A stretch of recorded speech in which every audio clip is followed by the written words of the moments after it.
Hello, everybody, and welcome back to The Film is Okie Dokie. I am Tommy, and with me, as always, is... I'm CJ. I don't want to detour us, like, right away. You're yanking us off the road right away. No, it's not right away. Let's do it. Let's do it.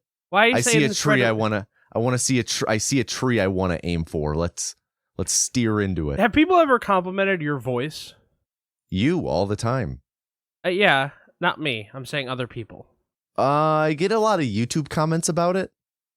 Yeah, I'm with you. But, like, outside of that, no? Not really, no.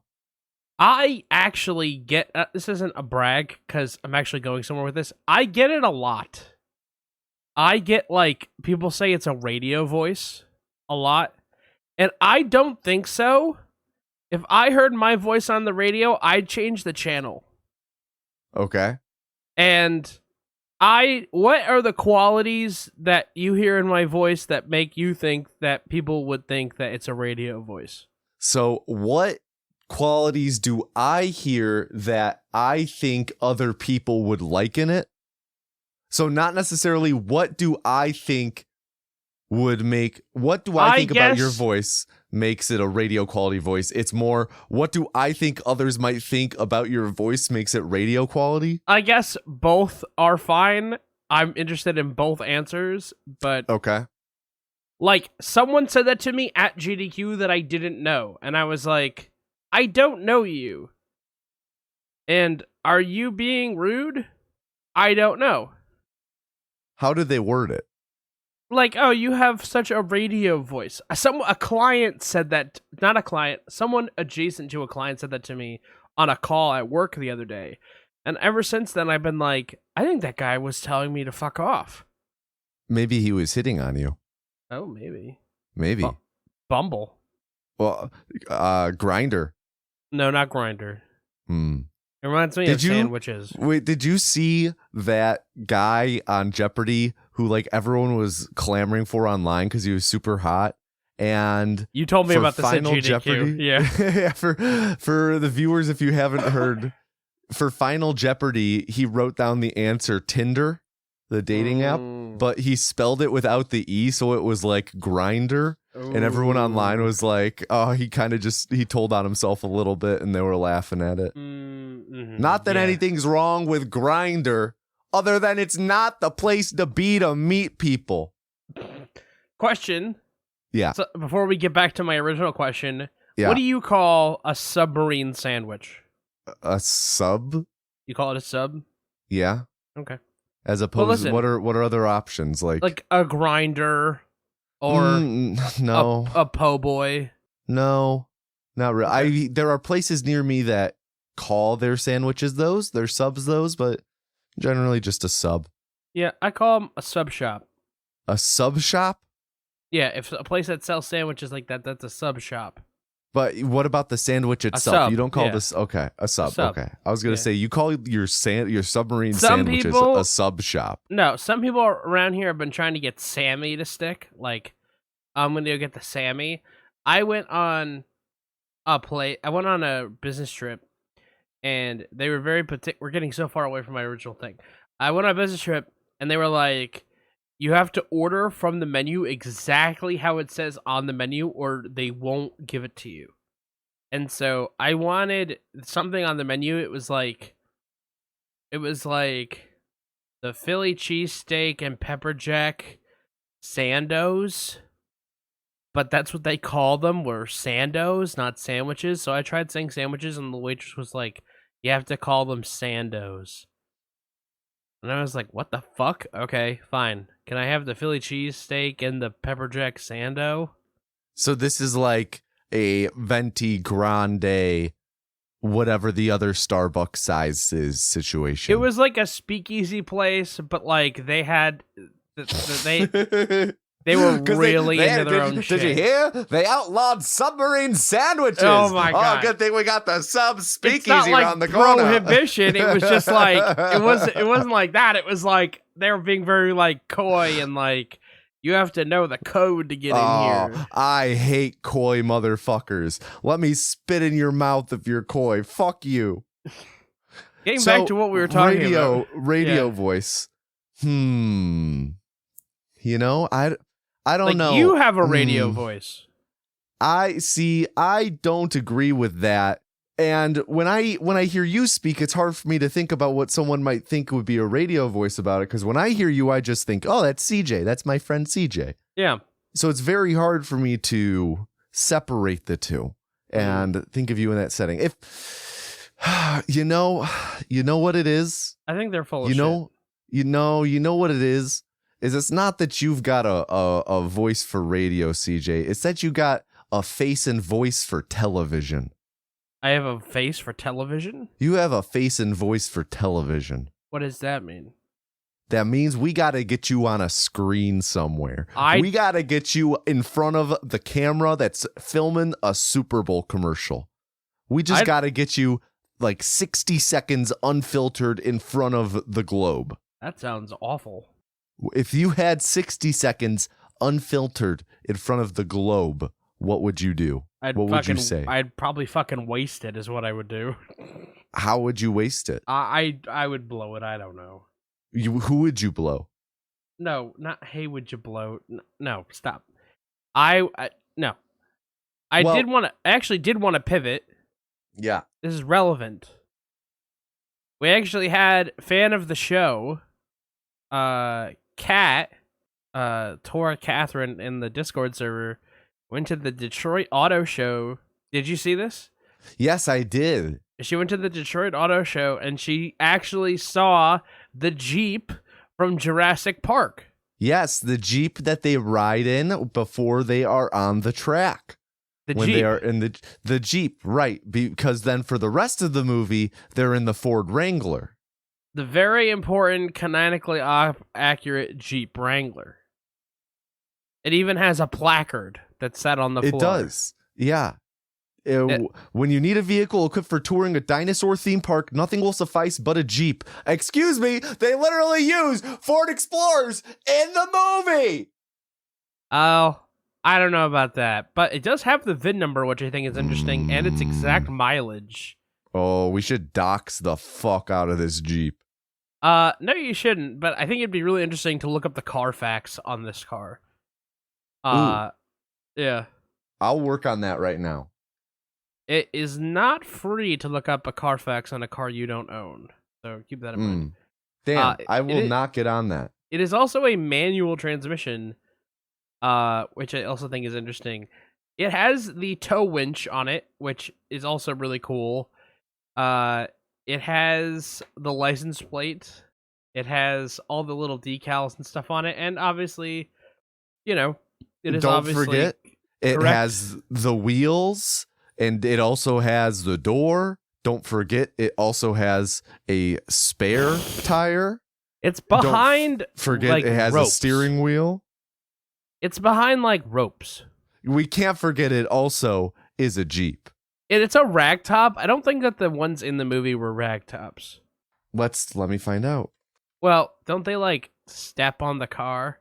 Oh yeah. They don't have that top. Well, keep in mind they had to drive that Jeep there, CJ, and it's the middle of winter right now, so maybe you could take that top off. Are you asking me to take my top off? How dare you? Hold on, I think I just found. Oh, never mind. I was gonna say I think I just found this exact Jeep on Reddit, but I actually found the one numbered 12 and not 15. Anyway, we are so off the beaten path. You mentioned GDQ. Oh, People coming up to you at GDQ. I don't like what I see on the fucking... like what I see on the... We talked about GDQ. CJ, how was your week at GDQ? We got to spend a week together. We did. We roomed together, which is nice. We did. You, me, and Jade. Yes, we all shared a cot. Real early on in the week, someone started singing that Kate Micucci song, which was you, me, and your friend Steve. Wait, what? You never heard that song? I don't think so. It's a song about oh, I love you, and oh, it's third wheel Steve kind of thing. And I was oh, is that who I am? I'm Steve. But no, it was good. It was good the whole time. You weren't Steve? I was not. I don't think so. Was I Steve? I don't think so. I'm not too familiar with Minecraft though, so I can't. I'm It's not not the, a Minecraft thing. Yeah. Then what the fuck is the dude named in Minecraft? No, his name is Steve, but there's other people named Oh Steve. god, this is so confusing. It's okay. Deep breaths. You had a run at GDQ. I did. I had a run of my own, and I then also couched for It felt 4 like you runs throughout couched- the week. Yeah, I felt like you couched for a run every single day. I couched for a run 3 of the days. It was not my favorite thing that you've done. But What, couching? yeah, Engaging with the speedrun community is it not. was, it was a lot. It was a lot. Doing what I do for a job in person is. It was a was lot. too much for you. It was a lot. Like I'm not gonna get into it, but you know, a lot of the time, you know, you were there. I don't know what you mean by that. No, I'm saying you were there. You were on the couch Yeah, a lot of this the time. is true. And CJ, you were also on the couch. Yeah, my first time being on a couch. How was it being on the GDQ couch? So I had a nightmare. I told you about it, and I had a nightmare that I was on the GDQ couch and that I was sitting on the couch and I broke the couch, and that this was this horrifying, like, embarrassing thing that happened. And the run before yours, we go up to get sound checked, and we're standing there, and I've never seen the run, because, like, when you're sitting in the room, this little peek behind the curtain, they have 2 setups at GDQ now. So, like, while one run is going on, you can get set up next door. And so, they have 2 couches, right? Makes total sense. But the couch for the run before the run that was on, which was Spike Vegeta's run, that couch broke the run before yours. And so, I literally, we're standing there. Like, I've never seen anyone stand up there. And we're standing there, and I'm telling, it was me, you, Covert Muffin, and Brian Otto were also on the couch. Me, you, Covert, and what was that one fuck's name? Ah, God, I can't even remember. You're putting words in my mouth. Anyways, it was the 4 of us, and I said that, and they were like, no, and I was like, Tommy, isn't that exactly what happened? And you were, like, practicing your game. You were the only one sitting down, and you were like, yes, that's exactly what CJ said happened. Like, this is 100% true. CJ told me they had this nightmare like 2 weeks ago. Like, of the couch breaking, and then I get here and the couch is broken. So then they're like, I'm like, so what couch are we going to get? Are we going to get the couch that broke? Are we going to get the couch that was thick? Or are we going to get the regular couch? And they said, don't worry. We're going to use the fixed couch, like the normal couch. And I was like, cool. Then they pull the couch into the area, and it's got Milwaukee tool bags on it. And I was like, son of a bitch, we're sitting on the fixed couch. I was like, oh my god, this is the end of the world. I'm dying. You had to trust a bunch of gamers with carpentry. I had to trust the fine folks at GDQ staff to fix a couch, and they did. They did. I had a few things. I didn't mention any of this stuff because I was like, this is too fanny. But like, I would always wonder what if the couch was comfortable. Couch was comfortable. Okay. Some other takeaways? At one point, someone asked me if I wanted my own chair, and I was like, I'm not that fat. I think I literally was like, guys, I'm on Jenny Craig. Come on. It was fun. You did not want us to like prepare at all. Yeah. So it was a lot of just being in the moment. Yeah. Also, I'm in your room. I'm your roommate. Okay. Yeah. People didn't. Afterwards, people don't believe this. You kept everything a secret from me. Yeah. And you don't actually do that. Like I would say, I'm maybe just going a little too deep into our friendship here. I would say you don't actually keep a lot of secrets from me. If there are things that you keep from me, you just don't tell me. Yeah, pretty much. I'm not a secretive person. I'm a pretty open person. Yeah, like the things that are secrets, and this is gonna sound silly. The things that are secrets are things you just don't bring up. Pretty much. Yeah. So like it was weird that there were secrets that I knew were secrets that you like couldn't tell me. Yeah. Right? One of them was your suit, and they're like, "How did you not know that he had a suit?" And And I'm like, he fucking hit it. I did. You got there before me. Mm-hmm. And then I immediately went to a football game. So you had all the time in the world in the room, all alone, to set up the room. You also claimed the closet. Yes. All I asked for was one hanger in the closet to hang up my coat. Yeah, and thank God that you didn't use that coat like all week. You used your other coat. Because, like... I did bring 2 coats and then threw the coat I used over the chair. Yeah. I specifically brought that coat to go to the game. I was actually like... So, Jade and I drove to GDQ. It was a 6.5-ish, 7-hour drive. We made great time. And for like the second half of it, I spent most of it thinking about like, how am I going to, one, hide the suit if I'm able to get the suit into the room without CJ knowing, or 2, explain the suit if CJ or friends see it in advance. Thankfully, we did beat you there. Beat you to the hotel and beat because you originally weren't going to. I was right. going to get there way before you. Right. So yeah, I did claim the closet, but not in like a possessive way. Like you could have hung stuff up in there, but I purposely like bundled up all the hangers and hung one of my actual winter coats over all of the dress clothes so that you couldn't immediately tell that they were in there. If that didn't work, I was legitimately going to remove the mattress from our bed and like pull out the slats and lay the suit underneath the bed, or like just slide it under if there was enough clearance on the side. Okay, that's crazy. That's insane that you were going to do that. But you did keep it a secret. I did not know. You also went to Target, which I did not know. You never told me you were going to Target. Nope. And again, and I also think that, like, Jade doesn't, like... Again, you guys, I think we're very close, the 3 of us, right? Obviously, you 2 are in a relationship, but I think I'm close with both of you, right? Yeah. Besties with both of you, I would say.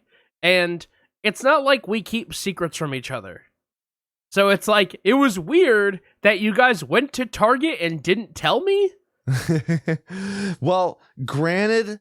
We went to breakfast and Target was on the walking path. It was right across the street from Target. So I don't even know where Target was. I never went to that breakfast. The Target is on the walk to the hockey arena.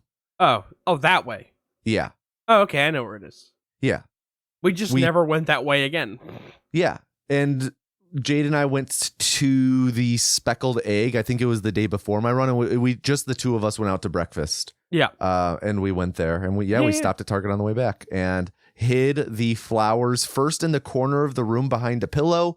But then when housekeeping was coming, we transferred them into the closet and hid them in the corner behind clothes in there, being very careful to not crush them, but also keeping them in water so they stayed, fresh for the run. I will also say, you 2 were very nice. Offer to take my coat to the closet, like, every single day. You're like, that was mostly her. Yeah, and can we take your coat? And I'm like, oh, thank you. That's very kind. I'll stay down here. And then eventually, after the run, I was like, I'll just hang on to my coat now. I don't know what the fuck you guys are doing now. So, no, it was good. It was a good time. You guys played a stupid fucking trick on me before we even got there. You lied to me and said you were running late. Yeah, it was a prank. Yeah, it was a stupid prank. It was a good prank. It was not. It was awful. CJ, we woke up at like 5:30, 5:45 or so, I think. Started getting ready, and like pretty much right away, I said to Jade, wouldn't it be really funny if we don't respond to any of CJ's texts until late morning, like 10, 11 a.m., and then we just say, we slept in, oh no. And that's exactly what we did. It was hilarious, especially because we were running ahead of schedule. So, exactly. So, I say good morning every morning. I didn't get any answers. I'm like, okay, that's not like them. And then They go, "Oh no!" And then I get a message from Jade, not Tommy. "Oh no, we overslept." Then nothing for like 2 hours. And then I sent another we text. were driving. Shut up. Then I sent another text. You weren't both driving. I sent a text. I got nothing. And then after like an hour and a half, I'm like, now I'm worried because I needed to like put my stuff down because I was immediately getting in and then I was walking to the football game. I was like, all right, I'm just going to call them. You guys were like way ahead of schedule and like we're going to get there. Like you said you were going to get there at like 6 or something. Yeah, and you got there at like 3:30. You got there before anybody. Yeah, it was in nice. our group. Yeah, it was really nice. I had time to iron my pants. Yeah, before you had to hide them. No, I didn't have to iron those. Those were dry cleaned. Oh, okay, good. So yeah, and then you did your run. We played a lot of board games. Yeah, a lot of board games. Some people don't have a lot of perspective on what you do at GDQ when you're not like watching the marathon. For me personally, and this is different for you. Your percentages will be way different than mine. I don't much care about the marathon like as like an entertainment product. I don't go to the event based on the schedule.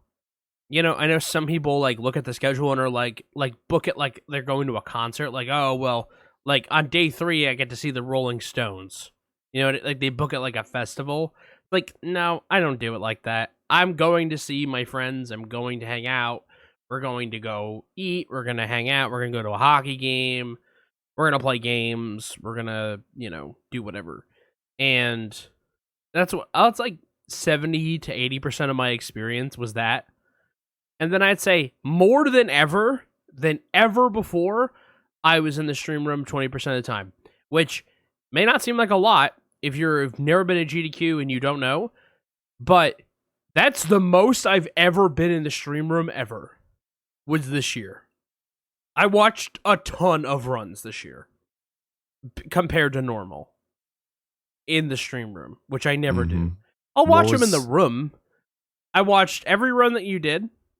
So all the runs you couched for.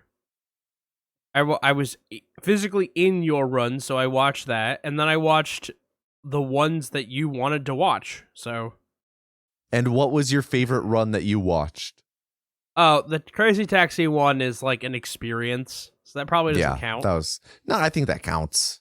You think so? Okay. Yeah. Crazy Taxi was way better than the dog. Crazy Taxi with live backing band.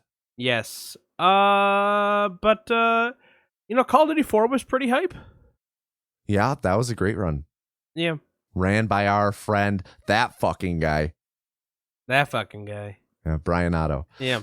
So, CJ, do you want to talk about this other thing here on the podcast? If you don't want to, we don't have to. We can just edit this out. All right, you put it in there, though. Yeah, because I genuinely I abstained from reading your messages about the experience aside from one, just out of the idea of us maybe talking about it here. Okay. All right. So I can go back and read them if you don't want to talk about it here. I'll talk about it. Okay. So I'm at GDQ and have we talked about Twilight CJ on the show before? Yes. Much. Okay, Plenty. So for the uninitiated, real quick, Twilight CJ is the consequence of like me missing my window to fall asleep, and then Twilight CJ emerges, and I don't really remember what happens. But yeah, you get the picture. So I woke up and I was missing some money. I was missing about $80, and I really didn't understand what happened to it. So I do not do a traditional budget, but every time I get a paycheck, I make a budget. So I take out all my bills. I know how much money is going to go to that, and I always have everything all planned out, right? Like I know how much I can spend on groceries. Like it's all very carefully planned out. So I know, okay, by the 27th, this is how much money you should have in your account. So it was $80 less. And so I noticed that. So I went back through all my transactions, made sure everything came out. And then I noticed there was an $80 transaction I did not have written down. in my budget, in my notes. So I was like, okay. So then I realized another weird thing is that I had installed Cash App, which is also unusual for me. I've never used Cash App before in my life. So I was like, what's going on here? So I found the $80 transaction was to a person on Cash App, and I didn't recognize the username. But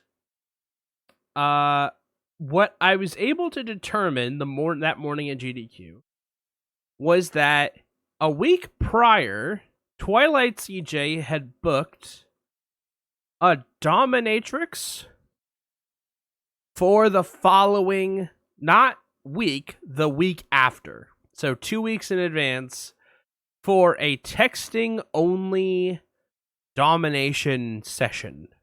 And it was for something that it was not my thing.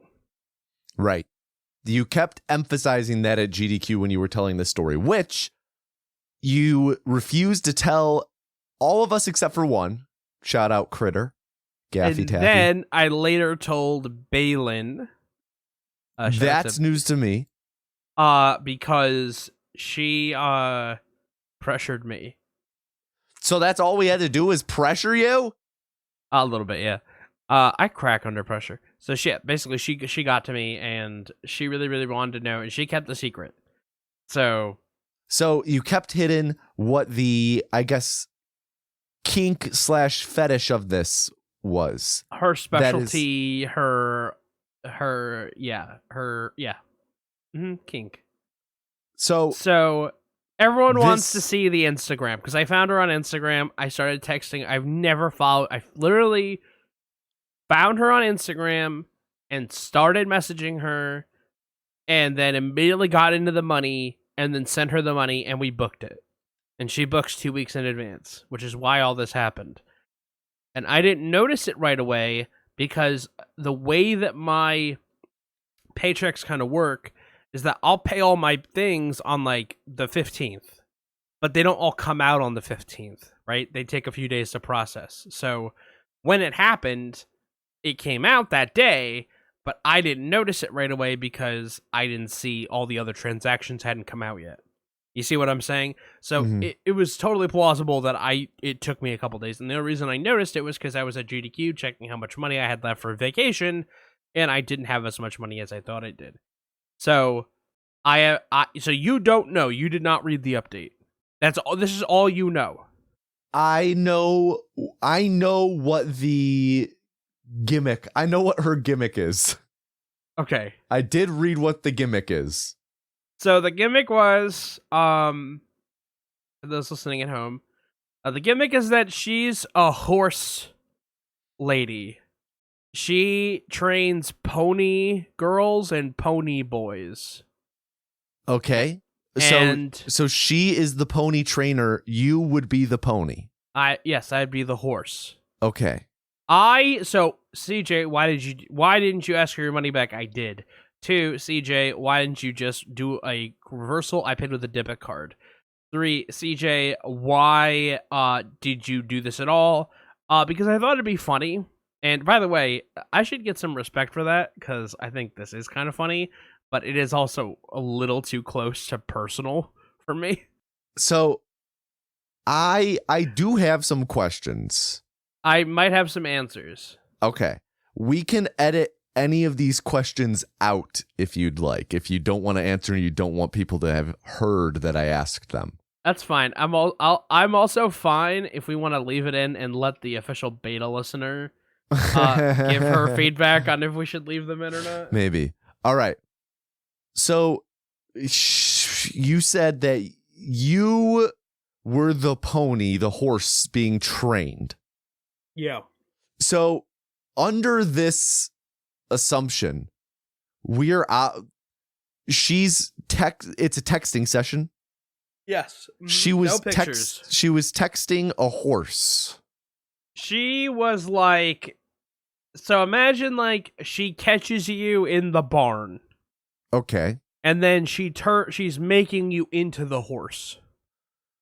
You're a human that's being demoted in status to a horse. Okay, I see. So You're it's like, not a hey, literal horse. what are you doing in here? What was your backstory for why were you in the barn? I don't know why I was. Wow, come on, you didn't develop a backstory? That's like so crucial to any part of role play. I really didn't want to do roleplay, and honestly, after a little while, that became clear, and we just kind of talked for a little bit. Okay. So the roleplay didn't really, because again, I'm not a horse, and that's not my jam. Right. And if you were role playing as a horse, you wouldn't be able to text because you can't text with those cloppers. Yeah, so like, there's an element of this where you're like, oh, well, there's an element to this where it's like, okay, the thing is like bondage related, where like she puts you in like the horse gear. Okay. And puts a saddle on you. And like the hooves. Okay. And like the blinders. Okay. And like, what did she talk about her spurs on her boots? No, like in the thing that you like the bit. What's that called? The brindle. Okay. Yeah, like the horse gag. Yeah. And then you like walk around like a horse in texting. Okay. So I have questions about what that's like. Okay, go ahead. So I guess would this just be like, nay, clop, clop, clop. I walk in a circle around the bar. Winnie, clop, clop, clop. Like, I guess how does one role play as a horse like that? So again, you're not really a horse. You're a human that's been demoted to a horse. Right. But, assuming that you are, being the submissive one to a Dami Mommy. It's not like, you know what? I got just had a shiver up my fucking spine when you said that. I've got an idea. We book role play sessions and then we fight against the role play where I'm like, no, fuck you. I don't want to be a horse. I jump out the window and I start sprinting into the woods. It's like, I don't know. It didn't go that far, so I don't have a lot of like information on like what happens if you brat as a horse. Okay. So then we talked about like, hey, this really isn't like my get down. And she's like, okay, is there something like what could be like a cross section between your get down and my get down? And then I was like, okay. I had to think about it, and then I was like, okay, so like maybe like this, and then she's like, okay. I can do that. And so we just talked about that, and then she gave me some tasks to do, but they were again horse themed.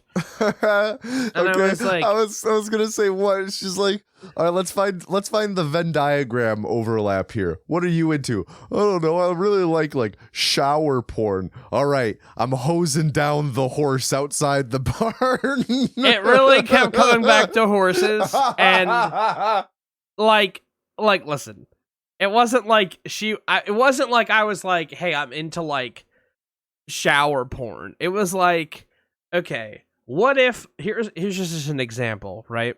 Right. Like, right, totally not what you said. I'm not going to give the actual everybody whatever CJ's about to say is not what he actually said. Yes. Okay, go also, on. I'm going to say something that I think is pretty benign. Okay. In the grand scheme of like sex stuff. Okay. But like jerk off instruction. Okay. CJ is not into JOI videos. Yeah. Repeat. CJ is not into JOI. I am like cringing. This is the worst podcast we've ever made. This is the best podcast we've ever made. Go on. So like if I was like that, and then she'd be like, okay, well, again, that's not what it was. But in this scenario where I'm trying to explain like the disconnect, I would be like, can we like get some middle ground between my thing and your thing? I'd be like, can you tell me to do this? And then she'd be like, go get a sugar cube. I was gonna say, go get a carrot. Yeah, and I'm like, okay, or like, go get your brush, and I'm like, my brush, my hairbrush. She's like, yeah, brush yourself. I'll tell you when to stop, and I'm like, okay. She keeps calling you a horse or an equine, just like, brush yourself, you fucking horse. So, can I tell you why horse, I think? I had written down on the back of Dayman's picture in my wallet, Pink Pony Club. And I think that that's what started this. So, let me get this straight.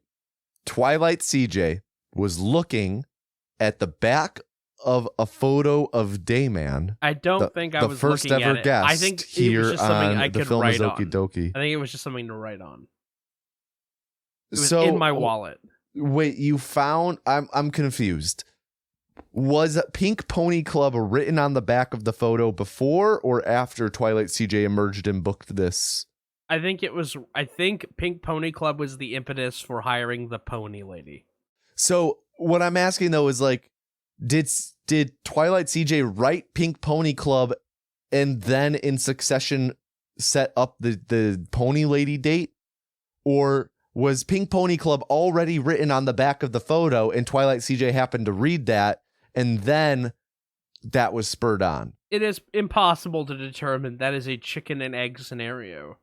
But I will say it seems likely that that was something I wrote down and then that was the seed of this. So see, what I'm concerned about is a world where Twilight CJ is fawning at a picture of Dayman and then reads Pink Pony Club and connects this again, with not ponies. I don't think fawning. Fawning. No, not fawning. I don't think. No, that's again, it's a horse, not a deer.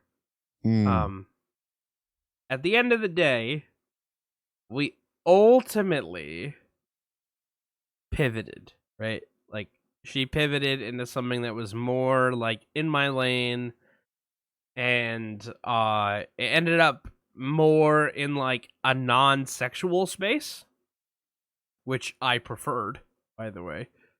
And then it was nice, and she's a nice lady, and she later had COVID, and I gave her another $40, not because I wanted to book the session, but because I hadn't unfollowed her, and I felt bad that she got COVID and couldn't work. And this texting thing is her only source of income. So she couldn't work. She couldn't text while she had COVID? All right, listen. I was being a nice person, okay? Well, thank right. you, CJ, for sharing all of that. Thank you. I am miserable. And well, at the end of the day, that's a phrase that you just used, right? At the end of the day. You know what comes at the end of the day? What? Midnight. And today's movie that we are watching is Midnight Run. CJ. What's up? I brought this movie to the table. What do you know about Midnight Run? I know literally nothing about it except that Charles Grodin is in it. And I know that either Robert De Niro or Harrison Ford is in it, and I don't know which one. And I don't want you to tell me. Okay. I know literally nothing. Okay, how much do you want to know? Oh, nothing. Okay. All right, well, when I go to divulge information about this, we'll have you take off your headphones. When I go to make the prediction about whether or not you'll like it, since we're doing that now, we're making predictions live on air. Live here on the morning of May 9th, 2025. Making a prediction. Okay. As this releases at 5 a.m. Central Time on Friday, May 9th, 2025. Yeah, that's right. Yeah. So, Midnight Run, this is a movie I had never heard of until I was probably 14, 15 or so. My dad, I think, rented it from the Blockbuster that was somehow still open, and we watched it, and I loved it. I'm trying to think about what to say to not spoil anything. Good movie, very fun, and I picked this movie because I figured that you had not heard of it, CJ, and I wanted to show it to you. Awesome. Would you like to go into a little more detail and I can take my headset off? Yeah, why don't you do that? All right. DM me when you are done. Okay. So Midnight Run is a 1988 action comedy, starring Robert De Niro and Charles Grodin. It is directed by Martin Brest, who also directed Scent of a Woman and Meet Joe Black. But this movie is essentially a buddy cop movie where neither of them are cops. Charles Grodin is a dude who more or less like scammed the mob, and the mob is after him, and like the FBI is after him, and Robert De Niro is a bounty hunter who has to also go after him, and the two are kind of paired up. I think it's one of the best buddy cop movies, if not the best buddy cop movie, where neither people are a cop. The movie was nominated for Best Motion Picture, Musical or Comedy at the Golden Globes. And De Niro was up for Best Actor, so, you know, it had a bit of recognition back in the day. But yeah, it's just, you know, it's a really solid movie that I don't think enough people know about. So I wanted to use this podcast as an excuse to talk about it, maybe get a few extra people to watch it. As for whether CJ will like it or not, I think CJ's probably going to like this one. I've seen it a couple times, and both times I watched it, I really enjoyed it. It's, you know, it's engaging. It's surprisingly really funny with really like kind of subtle performances. I guess subdued performances at times. And it was really sharply written dialogue from what I recall. They bicker like an old married couple, which is something I'll talk about in the post show, because it turns out their relationship is based on an old married couple. But yeah, just good movie. Super excited to watch it here with CJ. Super excited to hear what CJ has to like, or what CJ has to say about it. But I think CJ is going to thoroughly enjoy it and say this is a solid movie, maybe of Birdcage quality. All right. I'm going to let CJ back into the Thunderdome.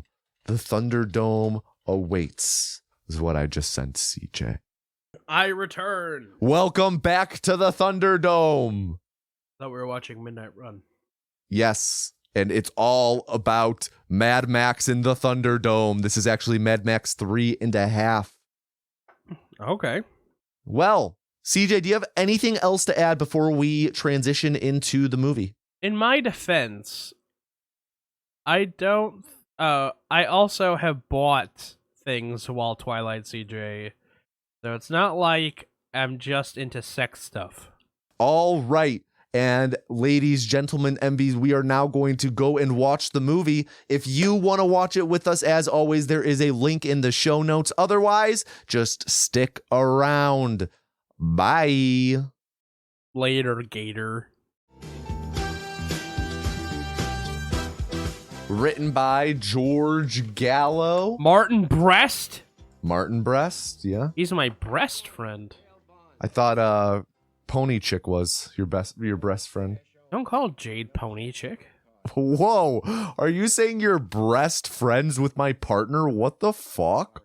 Best friends. Breast friends, you said. Oh. I'm not breast friends with the Pony Chick. So you finally caught someone, Jack. And movies today have such a hard time getting drama and like feeling an impact. And this movie got so much right out of like 5 minutes. I honestly think a big thing is movies these days don't they don't let the quiet moments soak, you know? There's no soaking. Like, remember at GDQ when you asked me to help you soak? Yeah. We asked you to jiggle the bed. Yep. Jack, stop fucking around. Where are you? Hello, everyone, and welcome back to the Film is Okie Dokie. My CJ, name how is... you been? What? How you been? I'm me. You threw me I said, off my groove, how, man. not who. Who? We know who you been. Did you ever see The Incredible Shrinking Woman? The Incredible Shrinking Woman. Is this like... No, whoa, she's riding a goddamn chimp. It's a gorilla, I believe. Well, I assumed that she if she is a shrinking woman, that she would be even smaller than that, and she'd be on a chimp. She, starring Lily Tomlin, by the way, and Charles Grodin. Oh. But, What do I know? it's a good movie. Okay. It's one of those, do you have memories as a kid of just walking into a room and there being a movie on TV, and you're like, what movie is this? And you have no idea what movie it is? And have like, there wasn't a good way to know what movie it was either. Like, you could go check TV Guide, but TV Guide wasn't always right. Mm-hmm. Like the channel, right? If you didn't have like the printed TV Guide, sometimes there just wasn't a good way to know what the movie was. And then like you were reliant on like, oh, we'll be back with this movie on WB11's Saturday at the movies or whatever it was, right? Do you have any memories of that? Not really to that extent. I have memories of things like that, but not that specific thing. Like, just, I remember walking into a room and this movie was on where a woman shrinks to the size, she's like a foot tall, and she's living in a dollhouse, and she's rescued by a gorilla. And I'm like, what is this fucking movie? And I'm like young. I'm like, this is like pre-2000. I walk into my mom's room. This is on the TV in my mom's room. So I'm sitting there watching it. She comes in and goes, what are you watching? And I go, I honestly don't know. And it was The Incredible Shrinking Woman. I found this out much later. Mm-hmm. And basically it's a parody of The Incredible Shrinking Man. And at the whole joke is she shrinks. Like she's like going to like shrink out of existence like Ant-Man, right? Right. Or I guess the Wasp. The original Wasp. Right. She's going to shrink out of existence. Yep, Michelle Pfeiffer. Pure West. Shout out to anyone that got that reference. And if you didn't, go fuck yourself. Yeah. And then she is like home and she's like, oh, my ring's a little tight. Because she realized, then she grows. She ends up in some household chemicals. She grows. Spoilers. And then, that's the end of the movie. And then it's like, oh, my ring's a little tight. And then she like rips her shoe open. And it's like, oh, I'm still growing. Oh, so she's going to be the incredible growing woman at the end of the movie. Yeah, something like that. In the sequel. Yeah, but Charles Grodin is in it. Charles Grodin? Ah. But you know who directed that movie? No. Joel Schumacher directed that movie. Really? Yeah. He directed that movie. Also directed St. Elmo's Fire, Batman Forever. Yeah. Batman and Robin. Didn't he do Phantom of the Falling Opera? Down, The Lost Boys, Phone Booth. I feel like he did a couple episodes of House of Cards. So there you go. But I remember as a kid, like I would walk into a room and there'd be movies on, and I'd be like, "What movie is this?" And no one would know, and we wouldn't have a way to know what the movie was. So you'd have to watch the movie to try and figure out what movie it was, or who was in it. And so, like, I did that one time. My mom was like, we were watching a movie, and it was a musical called School Island. It was like on AMC or something. I don't know. What's another one that I walked in on? I walked in on Smokey and the Bandit. Who was Smokey and the Bandit sleeping with when you walked in on them? Well, that's a good question. Or I guess they were sleeping with each other, Smokey and the Bandit. Yeah. He ordered a Diablo sandwich to go and a Dr. Pepper. Wait. What? A Diablo sandwich? Yeah, I think so. Oh, never seen it. I'm going to look it up now because I'm not sure. While you look that up, I got a story to tell you, CJ. Are you producing me? It's not producing. It's keeping the conversation going. It is from Smokey and the Bandit. The Diablo sandwich and a Dr. Pepper? A Diablo sandwich and a Dr. Pepper, yep. And then there's obviously people who remade the sandwich on YouTube because that's what people Like do. Babish? Buford T. Justice. Who's that? Buford T. Justice is remaking the sandwich on YouTube? I got to go subscribe No, to this that's guy. the guy who orders the sandwich. Buford T. Jackie Justice. What a Gleason. last name.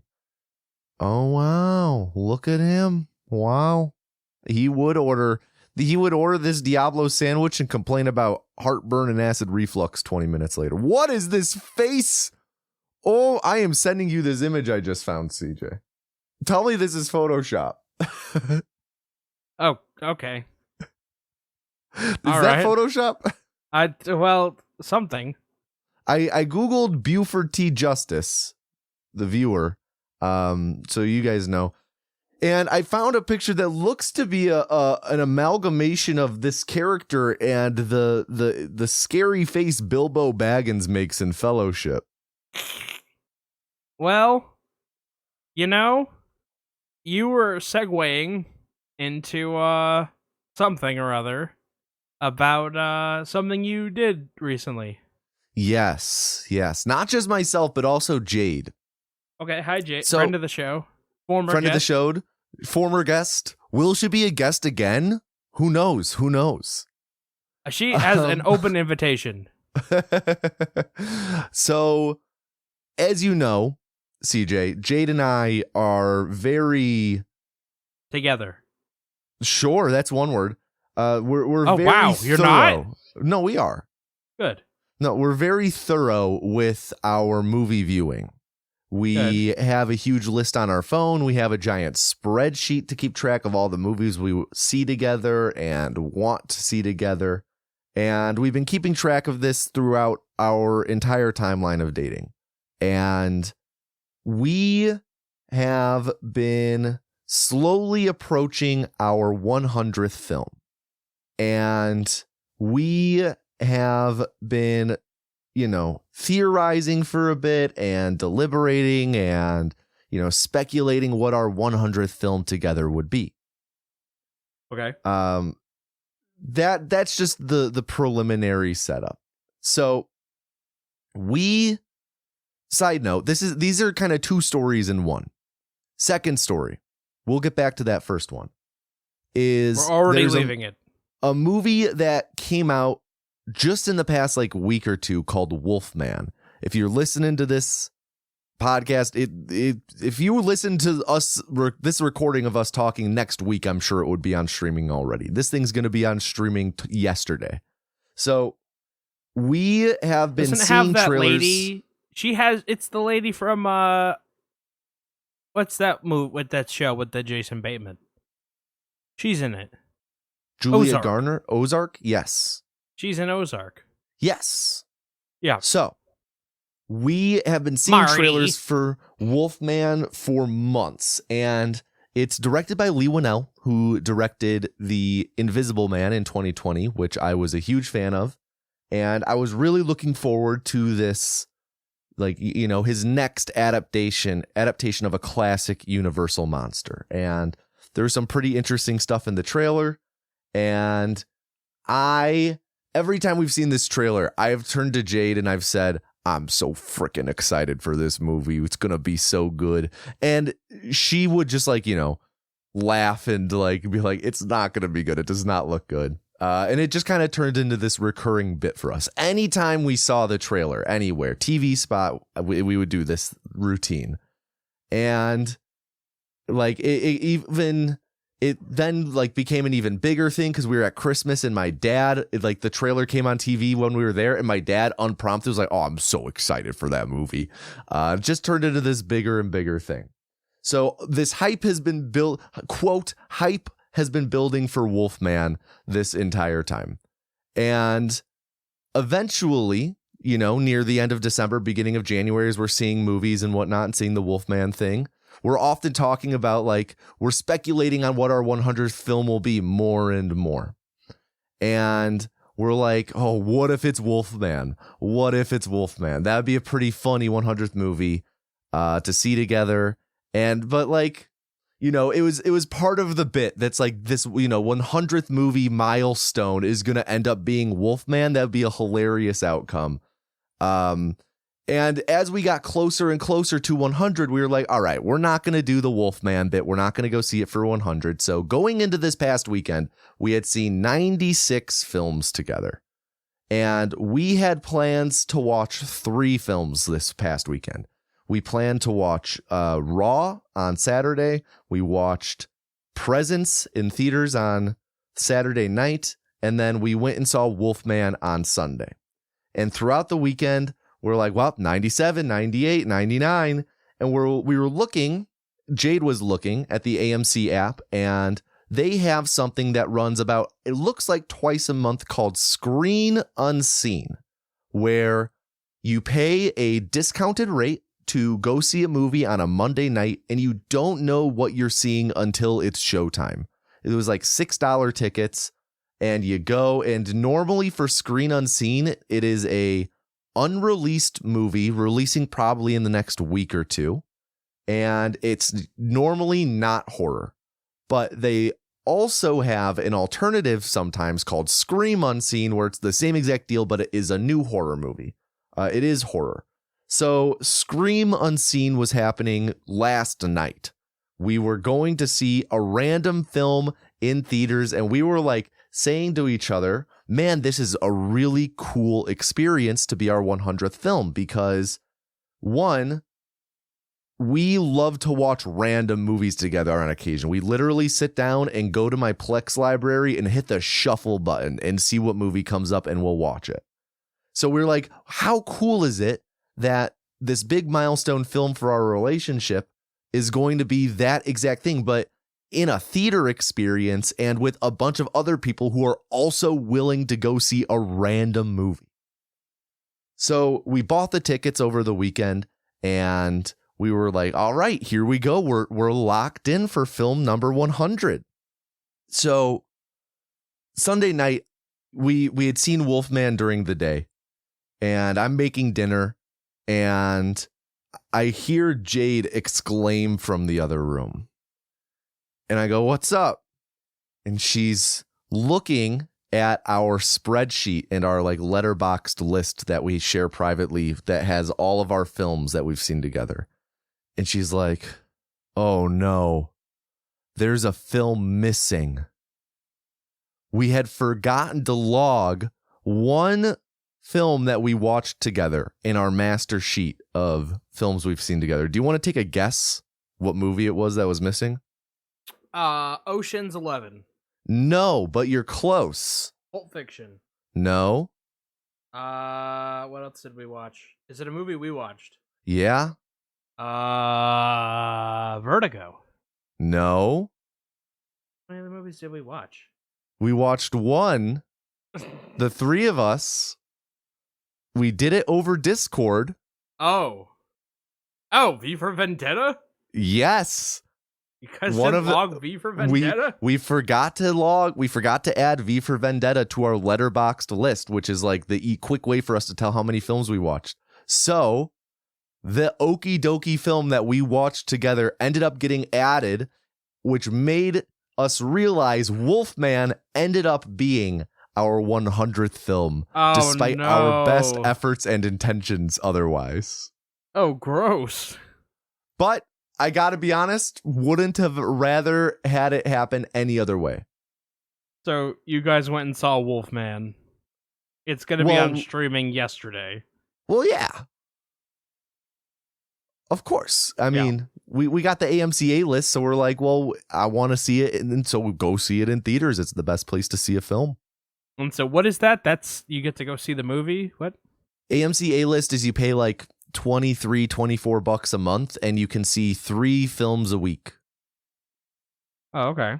So it's like you see 2 movies and you make up your money. So we went and saw 3 is it films. One person can go or 2 people? It's one, but we each have our own subscription. Got it.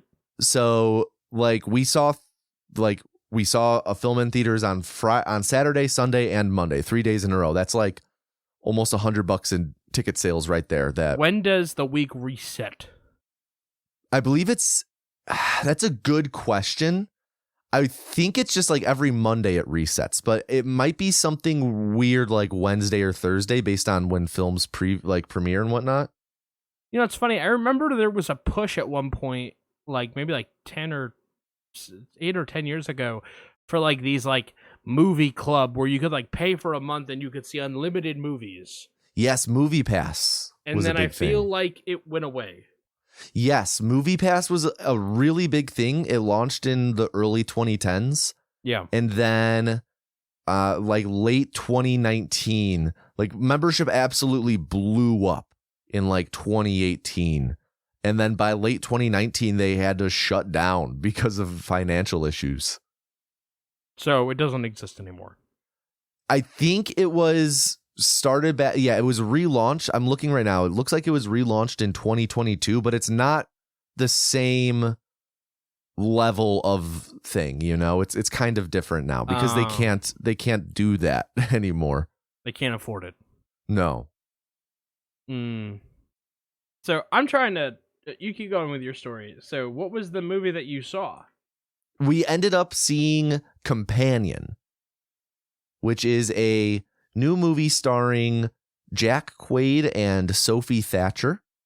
It is billed as horror. I would say it's definitely thriller, not horror. And it is about trying to think of the best way to word this in case anyone's listening and doesn't want to get spoiled at all, because there's a kind of a twist to the premise. Brief spoilers for Companion. If you've seen the trailers, you know the twist I'm about to say.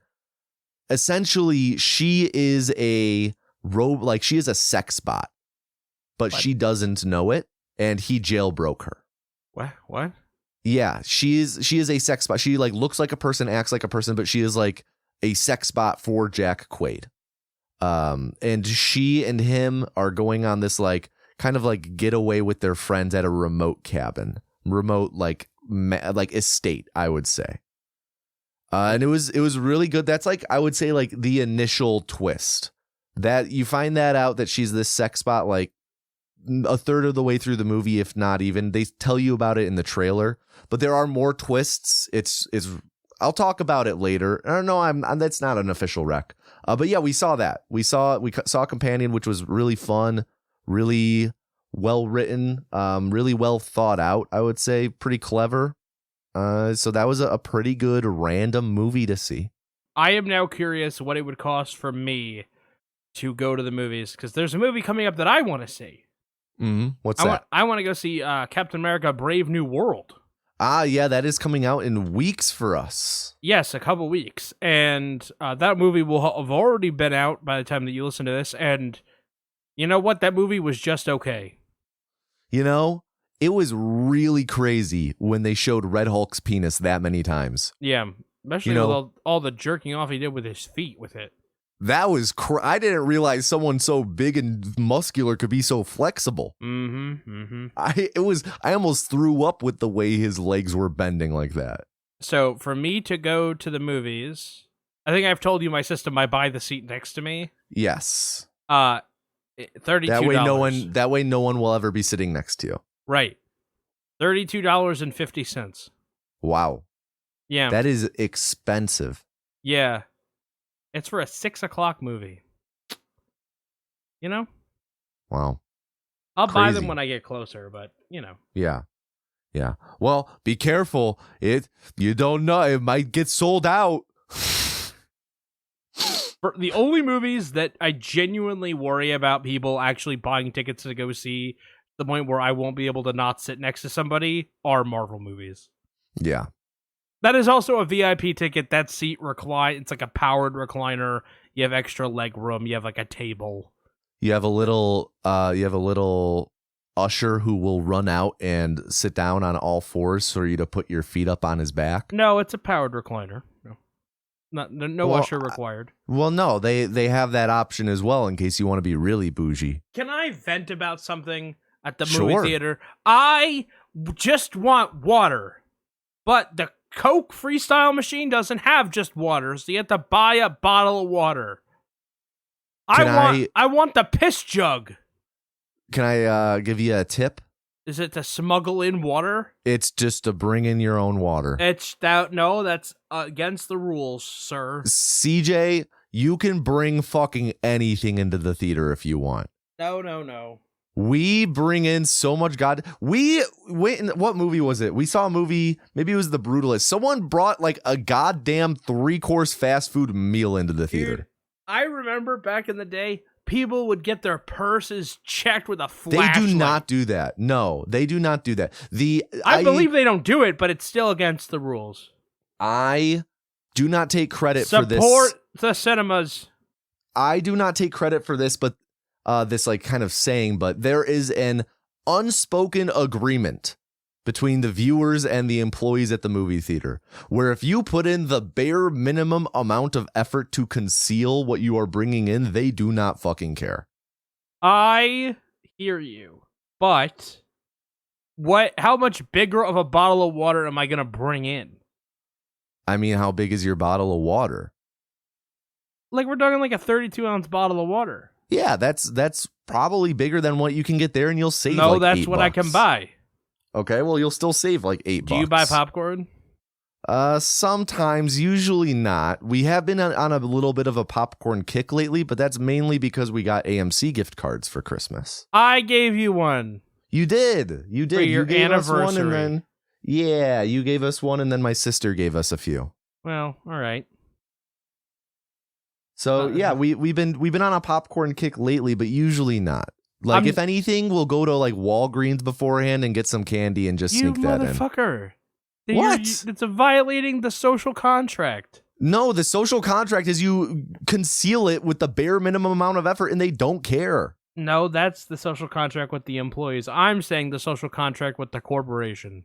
So wow, you value corporations that much. No, I'm Wow. just saying that's the rule.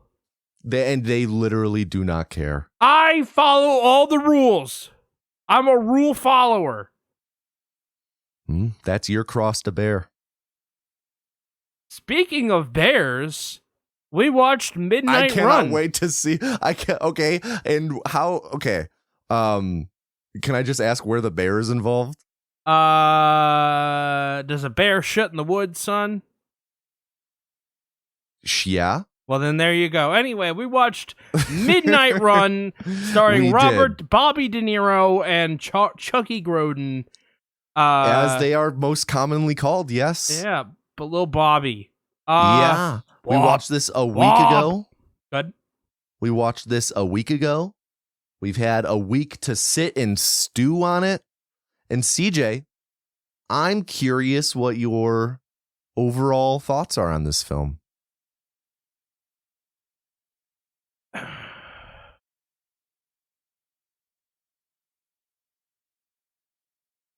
Okay. I think I'm going to leave that full pause in there. That's fine. It's fine.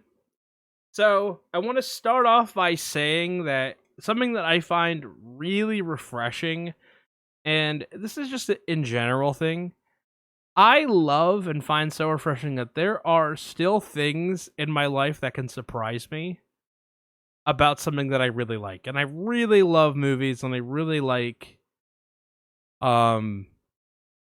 I like, seriously, we recently did a Cine 2 Nerdle game, which, if you don't know at home, is like you go back and forth. You're playing the Kevin Bacon game, but you're playing against each other, right?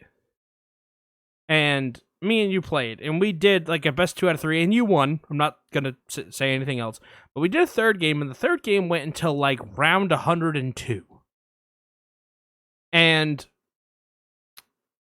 I just love movies, and I love like I love little nuggets of information. I love, they were in this movie with this guy and this guy and this person, and I love how all that ties in. I love the little connections, and I love the anecdotes, and I love reading books about how movies are made, and I love the study of film. I have such an appreciation for every aspect of it, and I just love enjoying it. So when I found out there's a Robert De Niro movie that I had never heard of, and it's a buddy comedy, and it has Charles Grodin in it, who I also like, and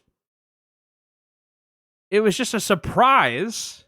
And then for me to like also be like, oh, surprise, not just surprised that it exists, but also surprised like that I really enjoyed it and had a fun time watching it. Surprised that like there are things out there that I can still watch and find and enjoy that bring me that same level of wonderment.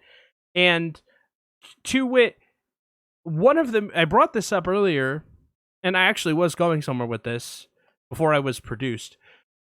You walk into a room and you see a movie on television you've never seen before and you've never heard of.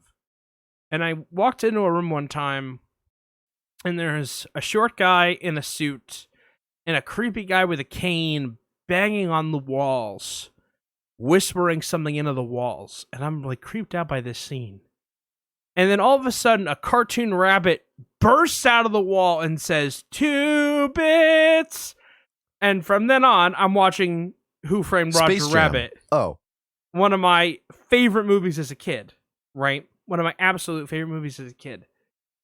And I haven't watched that movie in so long, actually, but like, great movie. I literally walked into a room. It was on television. It was on the WB network, which doesn't exist anymore. And I was like, what is this movie? My mom was like, this is Who Framed Roger Rabbit. I'm like, I don't know what that is. We watched the scene. I was freaked out. And then all of a sudden, the rest of the movie had me in stitches. And I'm like, how did they get Bugs Bunny and Mickey Mouse in the same movie? Like, I'm like, oh my God, how did they do any of this? How did this happen?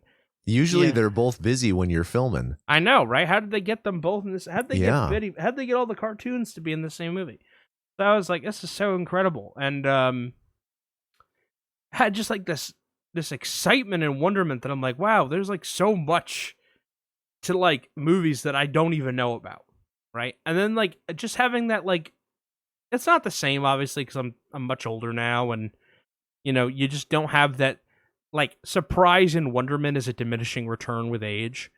But I just got a glimpse of that. I got a taste of that with this movie, and I was like, you said that you rented it in Blockbuster really late in the Blockbuster's run. This is a perfect movie to rent from Blockbuster. This is a really fun movie. I can imagine watching this on a VHS. Like, this is a really fun movie, and I'm shocked that I had never heard of it. Never heard of it. Yeah.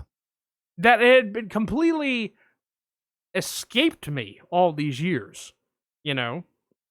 Just that sense of wonder. So, all of that having been said, really liked it. Just general thoughts on it, just having that sense of like wonder and awe and surprise was so wonderful. Good. I'm so glad to hear all of that. Now me, I fucking hate this. Hated it. Fuck this movie. This is such a charming movie. I love this movie. And if I'm being honest, when we first came up with this idea for this podcast, CJ, and I thought of movies that I would like to show you, this movie has been near the top of the list from day zero. This is one of my favorite movies in the genre of forgotten by modern audiences, unknown by modern audiences. This is a movie that when I bring up to, you know, people who are of an older generation, they'll be like, oh yeah, that was a great movie. But like people our age, younger, even a bit older, never heard of this movie, which it's surprising because it's like you said, it's good, it's funny. It's a Robert De Niro vehicle, and Charles Grodin's in it. This movie has so much going for it. It's a wonder that like when I saw it, I was saying to myself, how have I never even heard of this movie? So hearing you have a very similar experience just tickles me. And yeah, this is just a really, really great movie. It's really funny. There's a lot of heart to it, especially in the relationship between the two leads and Robert De Niro and Charles Grodin. It doesn't take itself too seriously, and the characters don't they don't take themselves too seriously. But it's still a really compelling story at the end of the day, and just really entertaining to see the relationship between these two evolve throughout the course of the movie. they have so much chemistry together as a comedic duo. They really do. And in other movies with Charles Grodin, he always plays more of this like character who's surrounded by like just he's the straight man just surrounded by idiots, right? And in this one, he's kind of the fun, the goofy one in a way. He's In a way. I think we'll talk more on that. We'll talk about it for sure. But yeah. The dynamic is very interesting. Yeah, so I think with our initial thoughts out of the way, we're going to break you guys off a little previews of the remix, because we're going to try something new with our recap this time.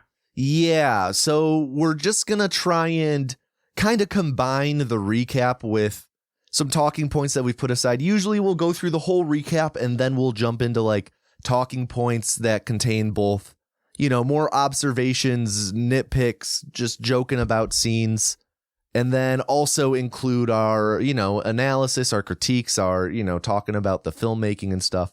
And we're going to try and combine this just a little bit. So the recap will be interspersed with, you know, if we have any more thoughts on individual scenes, we'll just talk about them in the moment now and keep moving. We'll still save analysis, critique stuff for afterwards, like more in-depth discussion. But if we're just talking about a scene, we'll probably just do it in the moment just to try and streamline this a little bit. All right, well, you brought it to the table, so... Yes. You ready, CJ? No. All right. So we start in L.A. I assume that it's 1988. Louisiana? Yes. Well, my notes just say L.A., so I'm pretty sure. You! Oh! There we go. Yeah. I'm pretty sure the water boy lives there.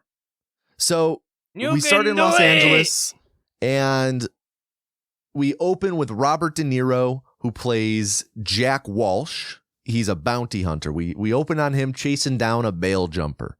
And while he's chasing this dude, a rival bounty hunter shows up. The rival bounty hunter is named Dorfler. He is a big player in the plot.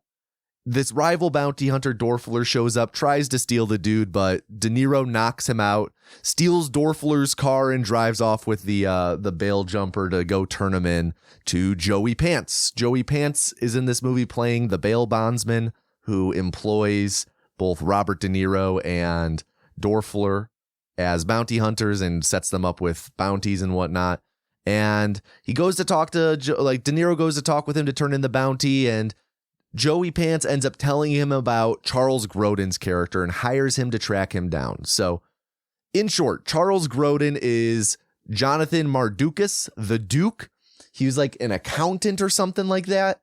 And he embezzled $15 million from a Chicago mobster named Jimmy Serrano. And Charles Grodin was arrested, was going to trial for whatever reason involving this embezzlement. And Joey Pants, assuming that Charles Grodin was a non-flight risk, put up $450,000 to cover Grodin's bond.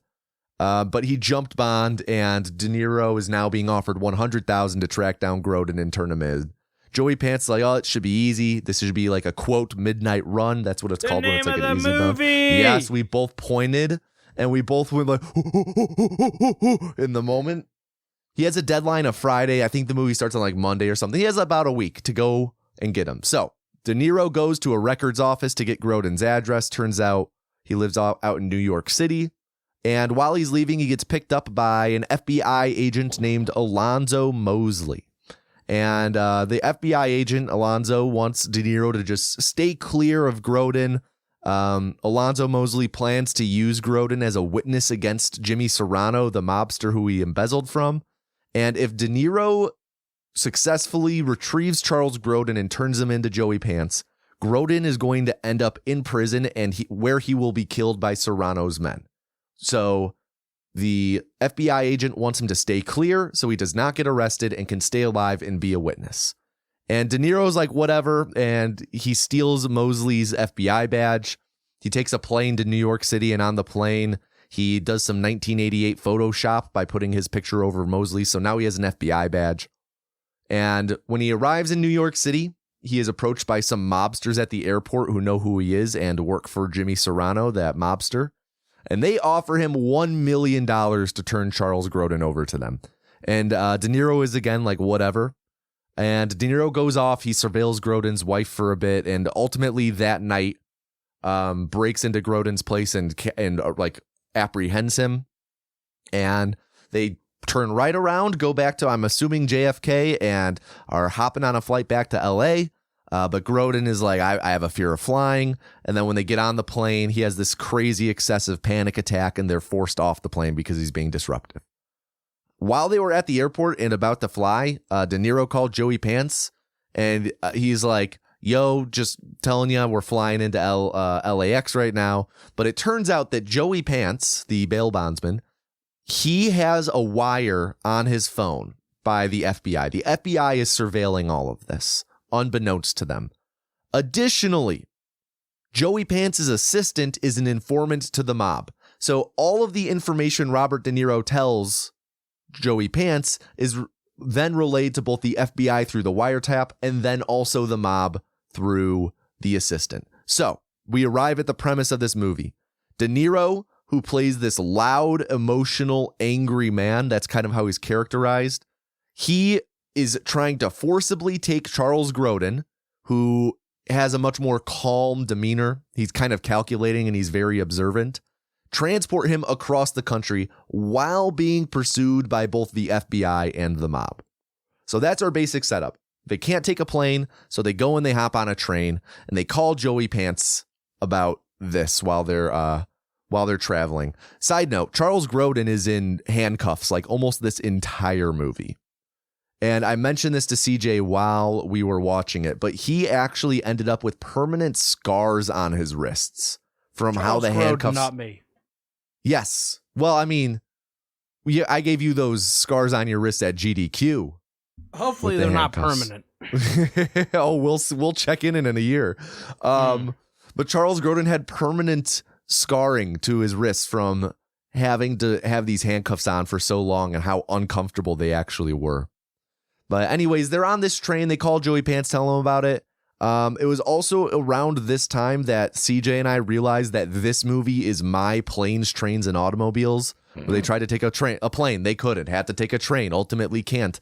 And we were laughing about that since that's my one veto movie that I've chosen that I will never watch. They eat dinner on this train, which brings us to something I wanted to talk about. So they eat dinner on this train.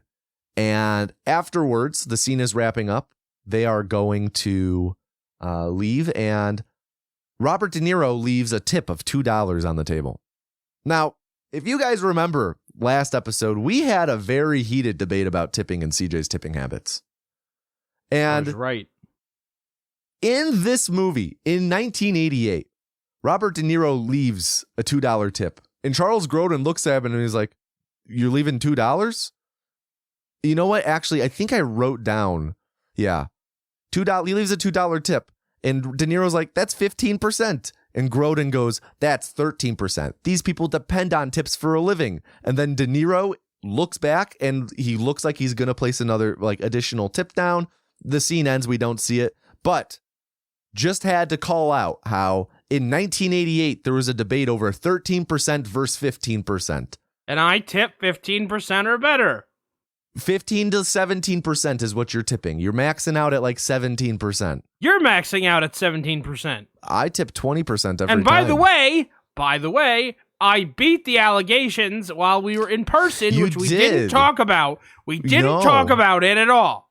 We did not talk about it. You didn't come to exonerate yourself. You got to come prepared to exonerate yourself, Well, CJ, 'cause I I'm beat not the gonna do it. allegations. If I'm given the opportunity, I'm staying silent so that the allegations Why? stay around because freaking hilarious. Well, that you tell don't. the people.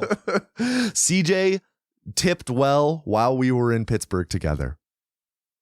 And CJ tipped usually 20%, if not more. If not more. If not more. Yeah. Every fucking time I'm like, I'm beating the allegations. Yeah. Yeah. Every time I did.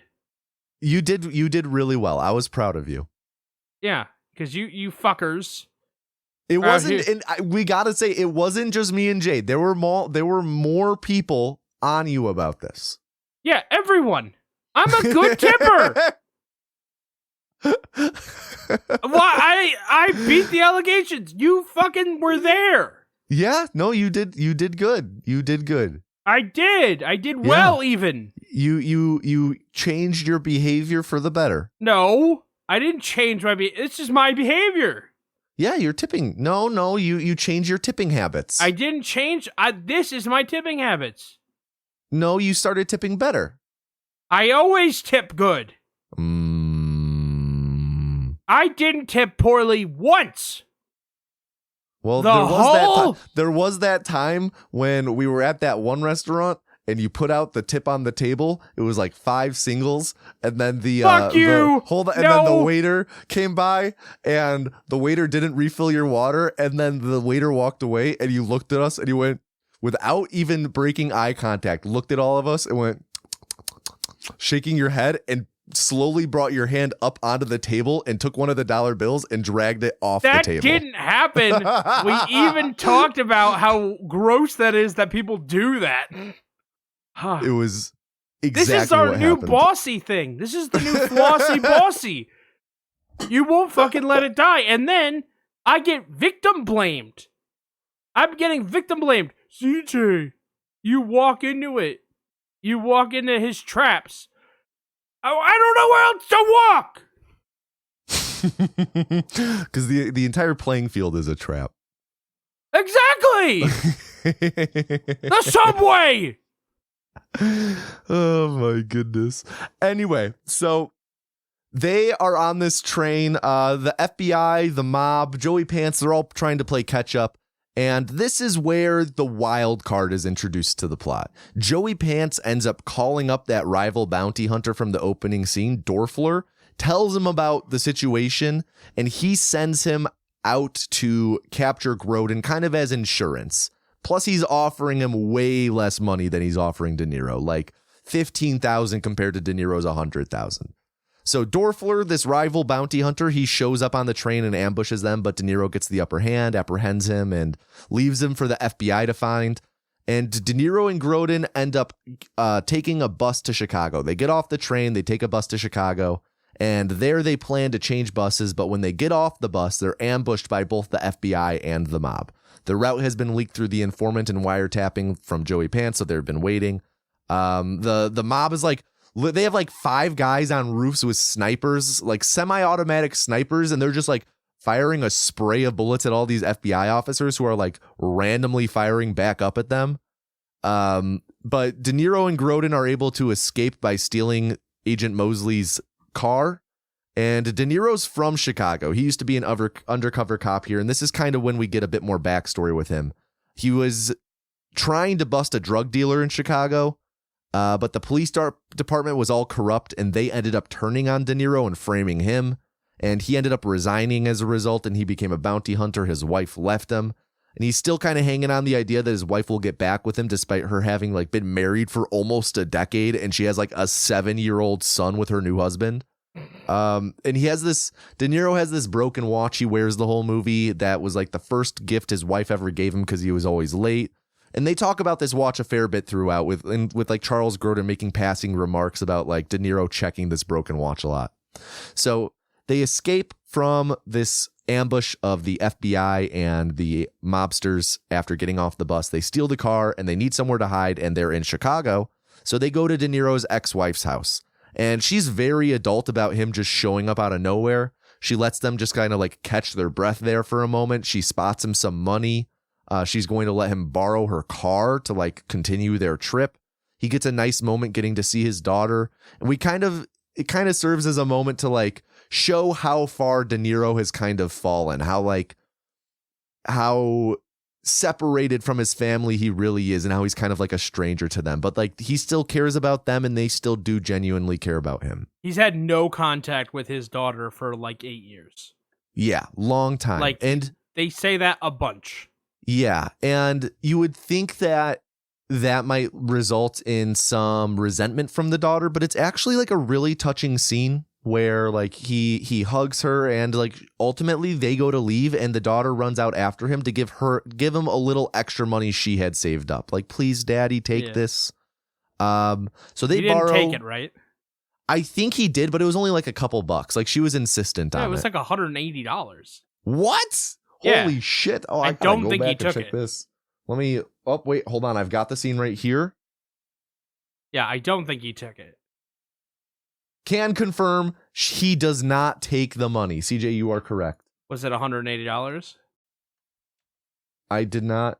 Well, anyway, I want to say $180. You There were you go. dead on. Holy shit. Yeah. So listen, I don't know if this in this new format, if this is an appropriate place to stop, but they got so much emotion out of this scene from just dialogue Yeah. and And just acting. the way they portray it, man, yeah, it's so good.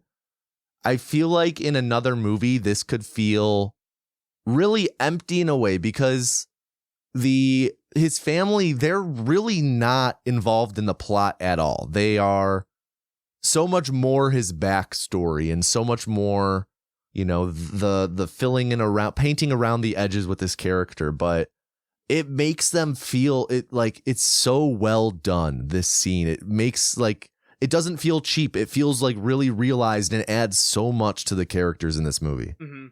And I'll add, they don't cheapen this scene later. And we'll get to why later, but I want to just plant the seed. They don't cheapen this later. Okay. Which a modern movie couldn't help but do that now. Okay. I'm curious where you're going with that. Okay. So Grodin and De Niro take off. I think they're on their way to Texas where they're going to take another bus from there. Amarillo, I think- yeah. Yeah, they're on their way to Amarillo. And along the way, like Grodin tries to pay De Niro off and he seems to suggest he might still have some money, but De Niro declines. He will not accept a payoff. And while they are en route, I think they're in like Arizona at this time. They are ambushed by the mob, but they are saved by that rival bounty hunter who kind of shows up. It's less him saving them, and it's more he arrives at the same time and he's like, well, no, fuck you, mob. I need them, you know, and kind of takes them. And there's this big chase sequence where the mob has a helicopter and they're like weaving around in the mountains, chasing them as they're driving around on this mountain highway. And they end up like driving off road and like end up at this river. And this is where Robert De Niro reveals that he is actually a goddamn superhero in this movie. CJ, do you remember how they deal with the helicopter? I believe Robert De Niro shoots the tail rotor with a pistol? Yes, from hundreds of feet away. Yeah.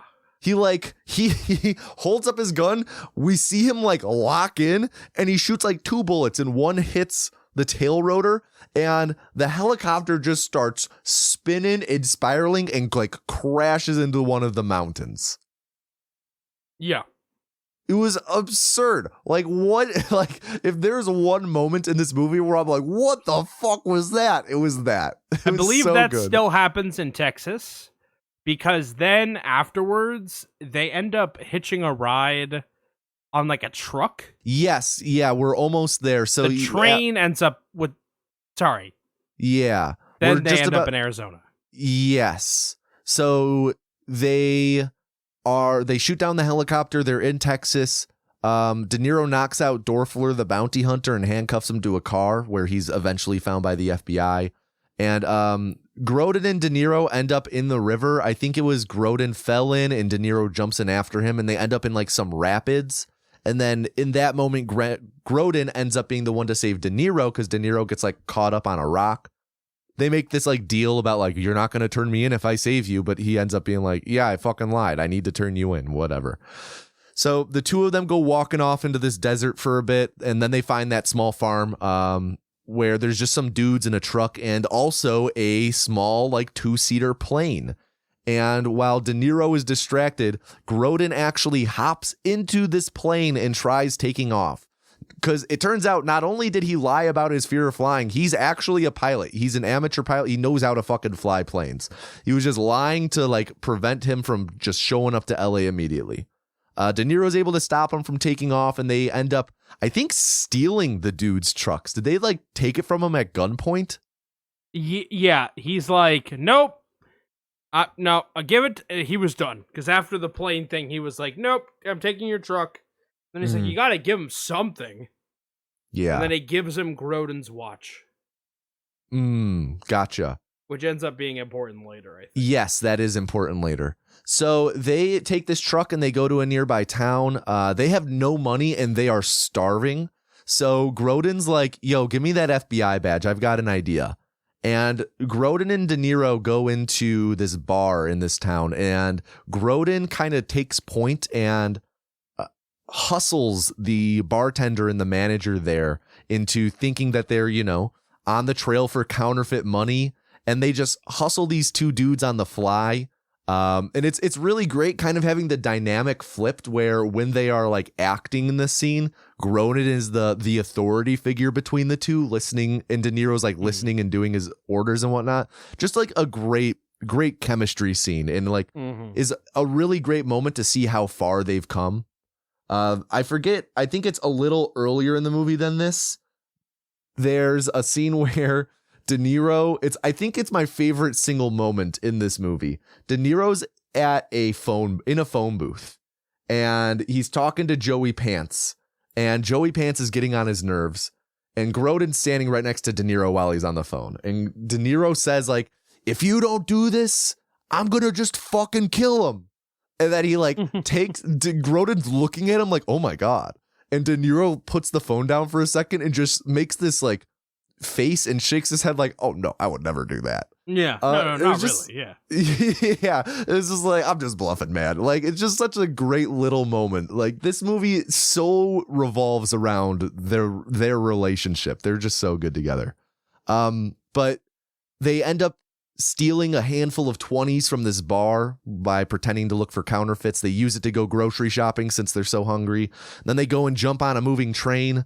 There's like, some character moments there where Grodin tries to prevent De Niro from getting on the train. He gets on anyway.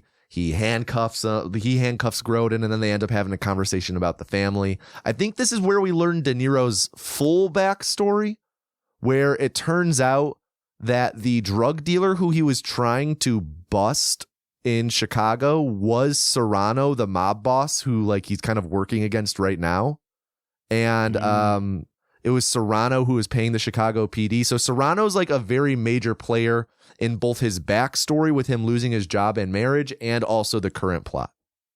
So they end up hopping off this train that they were kind of hitching a ride on before they go into this town, where they're able to see ahead that the FBI is all set up. And I have no clue how the FBI did not see them hop off the train and like go running away.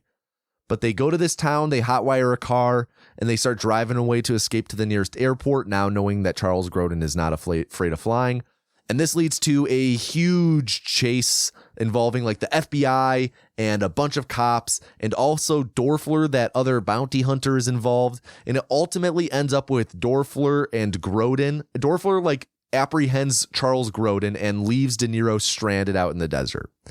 And Dorfler, his intention is not to actually take Grodin back to Joey Pants like he agreed. He is actually going to be turning Charles Grodin over to the mob for that huge payday. But in doing so, he accidentally reveals where he's keeping Grodin, because like he takes a picture of him in a motel to prove he's alive, but the name of the motel is in the background. So the mob knocks out Dorfler, they go and steal Grodin. De Niro, now kind of on his own, he ends up meeting up with the FBI agent Mosley. Mosley actually finds him while De Niro's out in this like diner in the middle of nowhere. And De Niro ends up teaming up with the FBI, and he comes up with this plan to bust Serrano. So Charles Grodin had mentioned earlier that he had some like computer disks that had evidence on it that could incarcerate Serrano. And De Niro decides that he should tell Serrano, the head mobster, that he has these disks, which is a lie. He does not have these disks that Grodin mentioned, but Serrano knows that these disks do exist. And De Niro says that he will trade him these disks with this incriminating evidence in exchange for Charles Grodin, since the disks are more valuable to Serrano than Charles Grodin. So De Niro wears a wire so the FBI can listen, and their plan is to basically entrap Serrano at the airport in a sting.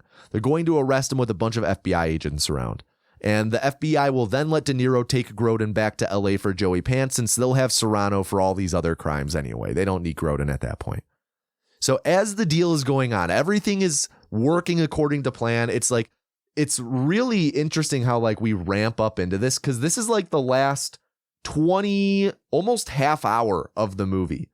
I guess last 25 minutes are just like the ramping up of this plan and kind of all of these different moving pieces coming to a head. And you don't fully know the plan going in. You kind of know the gist of it, but you don't know the details. And it's just, I feel like it does a good job of kind of mounting tension and making you be like, all right, here we go. We're building to the head of the climax. So as the deal is going down, the wild card bounty hunter Dorfler happens to show up and walk past through the airport. And he throws a wrench in things because he ends up like getting involved in trying to take Grodin. He accidentally bumps De Niro's wire, which disconnects it. So the FBI now does not know what's going on. They do not know when they are supposed to like jump in and arrest him. And there's like fear that if they don't jump in soon enough, the mob is just going to execute De Niro and Charles Grodin at this airport.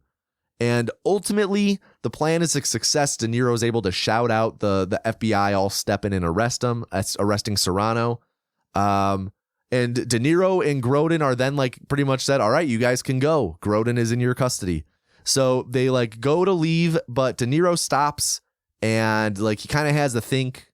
And he's like, well, if I end up turning Grodin in, he's going to get killed while he's in custody by Serrano's men, because, you know, that was the fear to begin with. Serrano's going to get revenge on him. And De Niro cannot bring himself to turn Grodin into Joey Pants. That's a different movie.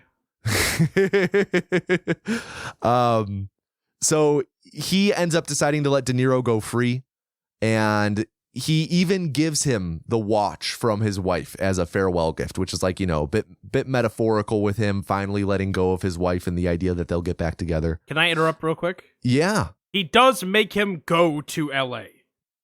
He decides not to turn him in after he makes Grodin go to LA. Oh, is that how that played out? Yeah, because they were in LA. I had thought that he was just kind of letting him go, letting him jump bail. No, they go from Las Vegas to LA because he says, "Oh, look, I got you to LA by midnight, so I held up my end of the bargain." Right. But I thought that was like more him saying like, "Yeah, I got you to LA," but he's not going to tell him to go to Joey Pants. No. But right. He still took him to LA. Right, yes. He didn't let him go in Vegas. Correct, yes. He's right. He was like, I forgot to even mention, we were in Vegas for a little bit. Yeah. So, yeah, he gets him to Vegas, and he is like, all right, you know what? You can go, Grodin, because otherwise you're going to get killed. And I've grown to like you. And Grodin, it's in this moment that he reveals that he has had $300,000 strapped to him this whole time in a hidden belt that he gives to De Niro. And De Niro's like, I can't accept a payoff. And he says to him, and I think the quote is, it's not a payoff, it's a gift. You already let me go. So De Niro accepts the money, and like he looks up, and Grodin has just disappeared like he's fucking Batman. He is gone. Grodin, like De Niro looks at the money and looks up, and there is no trace that Grodin ever existed. And De Niro then tries to hail a taxi, but ultimately starts walking home, and that's the end of the movie. Yeah. So now that we've ran through it, CJ, let's hear some more thoughts you had on this movie. You know, the thing, going back to the thing I said at the emotion scene. Yeah. They didn't ruin it. If this were a movie that came out in 2025, the movie would have to go back to the daughter and the ex-wife. It would have to have a scene with the daughter and the ex-wife. He'd have to call the daughter. He'd have to reestablish contact. They'd have to make a plan. He'd have to come see him. He'd have to try and make good with the new husband. You know, it'd end with him booking a flight back to Chicago. Like, we don't get that. Right, because that's not what the movie's about. I know, but if it was a movie that came out today, it would have. Yes, exactly. No, I'm saying that to say, like, to bolster your point. Like, it's great that they don't do that. It's perfect. They didn't ruin it. Let that emotion fly. He fucked it up. If he wants to have a relationship with his daughter, he probably still can, but he's not getting back with his wife. Right. The life that he left in Chicago is gone. Yeah. And we see a lot of growth out of him through the movie. So, you know, filling in the blanks that we're presented with, like, I like to believe that he did take steps to be more present in his daughter's life and stuff like that. We'll never know, but... We'll never know. Not unless Midnight Run 2, baby. Charles Grodin been dead. Let's go. Yeah, we're going to prop up his corpse like Weekend at Bernie's. Oh, that'd be terrible. But, you know... This movie is just, like I was saying before, it's just, I can't believe I never heard of it. I can't believe I never saw it. This movie would be amazing movie to rent. I think it's a great family, I don't want to say family friendly. It's a great, funny movie that everyone can enjoy. I think regardless of age, it's a pretty safe movie you can show to, like, kids or, like, also adults get a lot of mileage out of this movie. There is guns in it, but, like, it's not like how Robert De Niro is in other movies. Actually, speaking of Robert De Niro, something I really want to touch on. Man, Robert De Niro has, like, I define his career by, like, 3 acts of his career. When he was an actor, acting and portraying characters. When he was... Every role was him doing either Goodfellas or the guy from Meet the Parents. And now he just does Robert De Niro. And God, that beginning part of his career, I'm going to pull up his filmography while we're here because his opening part of his career is so fucking good. Like, just unbelievably good. Yeah. Let me see. He had everything from... Of course, his Wikipedia page is fucking built, but... Yeah, in a billion films. He is a working man, you know? Yeah, so let's see. Let me try and find Mean Streets, right? That's a good one. Godfather Part 2, Taxi Driver, Travis Bickle and Taxi Driver, The Deer Hunter, Raging Bull. He's in True Confessions, Once Upon a Time. Like all-time films. Yeah, these are movies that if, like, somebody was in one of these movies, like, oh my God, right? Yeah. This is like that moment when you remember that John C. Reilly did Chicago and Gangs of New York in, like, the same year or something, right? So, like, Once Upon a Time in America, Falling in Love, Brazil, The Untouchables, Midnight Run is in there. Okay, then Goodfellas. I'll end it at Goodfellas, and then Cape Fear, okay? A Bronx Tale, okay? Then I thought you were ending at Goodfellas. I'm gonna go with A Bronx Tale, because he plays, like, the opposite. But then you have, like, Casino, Heat, you know, like, then he's either playing a cop or a criminal for a lot of these. He's doing Analyze This and Analyze That, you know? He was in, then it's like, he was in Men of Honor, which is that Cuba Gooding Jr. movie where he's the guy, he's the instructor for the divers. He did Rocky and Bullwinkle. He did, he starts doing, like, other stuff too. Like, he did Shark Tale. He was in all the Fockers movies, Little Fockers. He was in Limitless. Okay, now he's, after Limitless, he just starts doing Robert De Niro. Like in Limitless, he's just Robert De Niro. Silver Linings Playbook, he's just Robert De Niro. The Intern, just Robert De Niro. Bad Grandpa, just Robert De Niro. Heist, just Robert. Yeah, Dirty Grandpa. The War with Grandpa. Oh wait, is that what Dirty Grandpa? Yeah, What he was did I in say? About Bad My Grandpa? Father. He's in a lot of movies where he's the grandpa now, right? Killers of the Flower Moon is like, I have a lot of problems with that movie, but like, he actually plays a character, right? He's the Kentucky Fried Chicken of death, but he's actually a character. But even like Casino, like and just like, okay, yeah, it was the first time he did that thing, but like it's not that different than Jimmy the Gent in Goodfellas. Ace Rothstein in Jimmy the Gent are supposed to be two very different people. They play very similarly. But that early part of his career, like what did we just say? Mean Streets, The Godfather Part 2, Taxi Driver, New York, New York, The Deer Hunter, Raging Bull, True Confessions, Once Upon a Time in America, Midnight Run, The Untouchables. Holy fucking shit, right? Holy shit. That's like someone's whole career. Yeah. If anyone had one of those movies, right? Like, that's what we're talking about. All of those are so unique. And that's something I really appreciate about this movie is just like, I don't want to say it's back when Robert De Niro gave a shit. But God, doesn't it feel back like when Robert De Niro gave a shit? When he was like working because he had like bills to pay?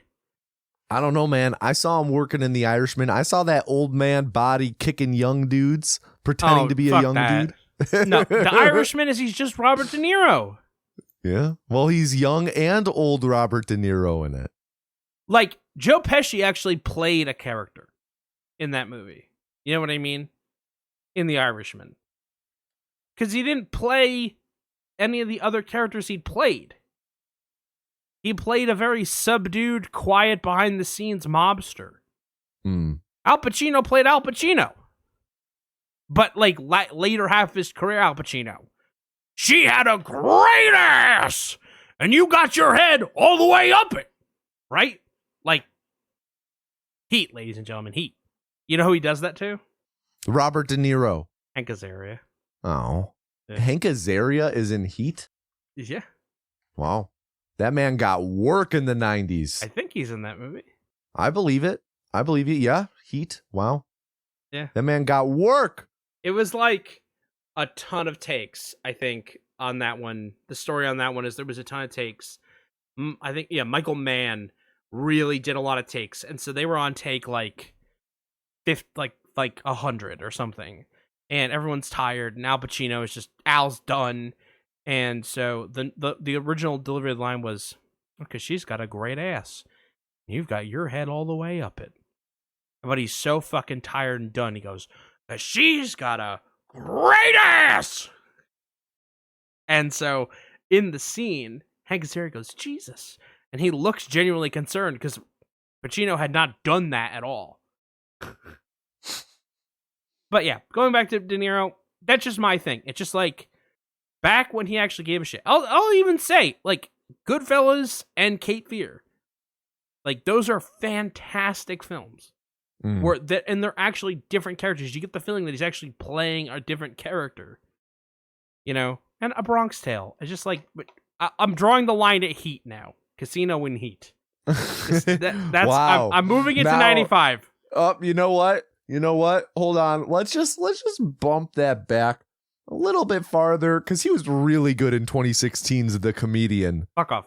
He was, yeah, you know what I mean. Like, he just there was a period of like 10 years. When did Godfather Part 2 came out? There's a period of 20 years here where he's just untouchable. At every character, he's like a chameleon. And like that's some people's whole career to have 20 years of that in their filmography. So it's not a shame. Like, did you ever see Jackie Brown? No, I've not seen that yet. Jackie Brown is a Quentin Tarantino movie. He plays Lewis in that movie. And Lewis is a character, and Lewis is whatever. Lewis is just Robert De Niro in that movie. Like, it doesn't... He just plays the same characters. Mm-hmm. So, I don't know. I'm repeating myself now, but you get what I'm saying. Yeah. No, I get what you're saying. Do you have some more in-depth thoughts? Yeah, I mean, there's a lot to talk about this movie. Just a couple things to hit on. The music is really great. That was something that I did not remember from my previous watches, but like I'm genuinely going to be listening to the soundtrack on Spotify. Danny Elfman was the composer for it. Danny Elfman has a lot of bangers. So the music was really great. There's also a lot of really awesome uses of medium shots, and medium shots are, they're used in filmmaking, but I think that they're a lot less common these days. And when I say medium shot, I mean a shot where we see both of the like central characters in the scene in the shot at the same time having a conversation in frame with each other. We're not cutting back and forth between close-ups. We're not doing like the 180 degree rule. It's just a shot with the two of them sitting there or standing there. And this movie feels like it's built on the medium shot. When De Niro and Grodin are in the shot together, it's just always it just captures their charisma together so well, seeing them bounce off each other in the moment like that. Like that phone booth scene I mentioned, that's a great medium shot. And just this entire movie, like it was something that while we were watching it, I was making a note of it. And while I was typing the note, you said out loud, wow, there's a lot of great uses of mediums in this movie. Yeah. I love how much shoulder to shoulder work there is. Like a lot of shoulder to shoulder. There's no shot reverse shot. They're talking to each other. They're sitting next to each other. It's like they're chained together, but they're not. Though they are chained together for a large portion of the movie. They do handcuff themselves to each other for a bit. A little bit, yeah. But let's see, some other things. Something I wanted to talk about that was kind of just a little bit of backstory for this movie. This movie was written by George Gallo, who is, I would say, probably mostly known for with Bad Boys. He was like the original writer on that, I want to say. But this is like, I would say, like looking at his filmography, this is probably one of the better movies he's ever been a part of, if not ever been like the best movie he's ever been a part of. He wrote the two characters, the two leads, basing them off of his parents, because he said that his parents, I think the quote was something along the lines of like, his parents were just naturally really funny in the way they talked to each other, because he said one of them was like very emotional while the other one was much more plotting. And it would be like his father would be so emotional and his mom would just like kind of bait him into these traps and like really calculated in her responses and would just like spring on him and kind of attack him at times for his responses to things. And he was like, yeah, no, they were just very naturally funny. So the dialogue and everything in this movie is based off of his parents, his father and mother. And I'm assuming, based on having watched the movie and hearing him describe his father as emotional and mother as calculating, that De Niro is based on his father, this like loud, brash man. And then Charles Grodin, much more based on his mother, who's like very like a lot more quiet, observant, and has much more cutting remarks at times. Mm-hmm. So love hearing how this story came to be in that way. What else was there? Something else was that this movie has just a lot of character in little moments. And I think the best example of that is, that head shaking scene I mentioned. I keep going back to that, but also like people, like even side characters, they all seem like they're friends in that they're just kind of dicking with each other. Mm-hmm. De Niro at one point, after he steals Alonzo Mosley's car, when he's done with the car and he like leaves it ditched, he takes his sunglasses off and leaves them resting on the steering wheel, because earlier in the movie, Alonzo Mosley had made a comment about him wearing his sunglasses and whatnot and like told him to take them off. So he like puts them there, and Grodin's like, what's that for? And he just said, an inside joke with Alonzo. Or like later on when the mobsters are on the phone with Joey Pants' assistant, one of the dudes is just like play punching the other dude the entire time he's on the phone and just fucking with them. Or like there is one point when the mobsters are waiting at I think it's when the mobsters are waiting at the helicopter waiting to take off before that scene. One of them has like a cowboy type sun hat, and they're just like kind of dicking it around with putting it on each other or something like that. So just lots of like really good little moments that really flesh out the movie and the cast as a whole. Yeah, I agree with that. It always felt like everything was like active and alive, and it didn't have to like just be directly for the plot. Like specifically the scene where he's like punching him, it's like what does this have to do with anything? It's just like this deeply unserious moment. It makes them feel so much more like real people that we're watching. Yeah, exactly. No, I love that. Yeah. So you talked a lot about Robert De Niro and your praise for him in this movie. Were there any other performances that you wanted to kind of bring attention to, or any scenes in particular that you really like that you wanted to bring attention to that we haven't really harped on too much as of yet? You know, I do really love Charles Grodin in general. It's so funny. I really like Charles Grodin, but I can't sit here and name you all the Charles Grodin movies that I like. I did mention The Incredible Shrinking Woman earlier. Mm-hmm. I've meant Beethoven. I think he's in the Muppets at Walt Disney World special, which we talked about. I think he's in Dave. I think he was in Dave. According to the internet, he's in The Great Kid. Muppet Caper. He is in The Great Muppet Caper. He's in Rosemary's Baby. I know that one because I use that one all the time in Cinetune Nerdle, but I never have seen Rosemary's Baby for obvious reasons. He's in The Heartbreak Kid, which is a good movie. So lots of good movies, you know. I mean, the two of them are so excellent together. Yeah.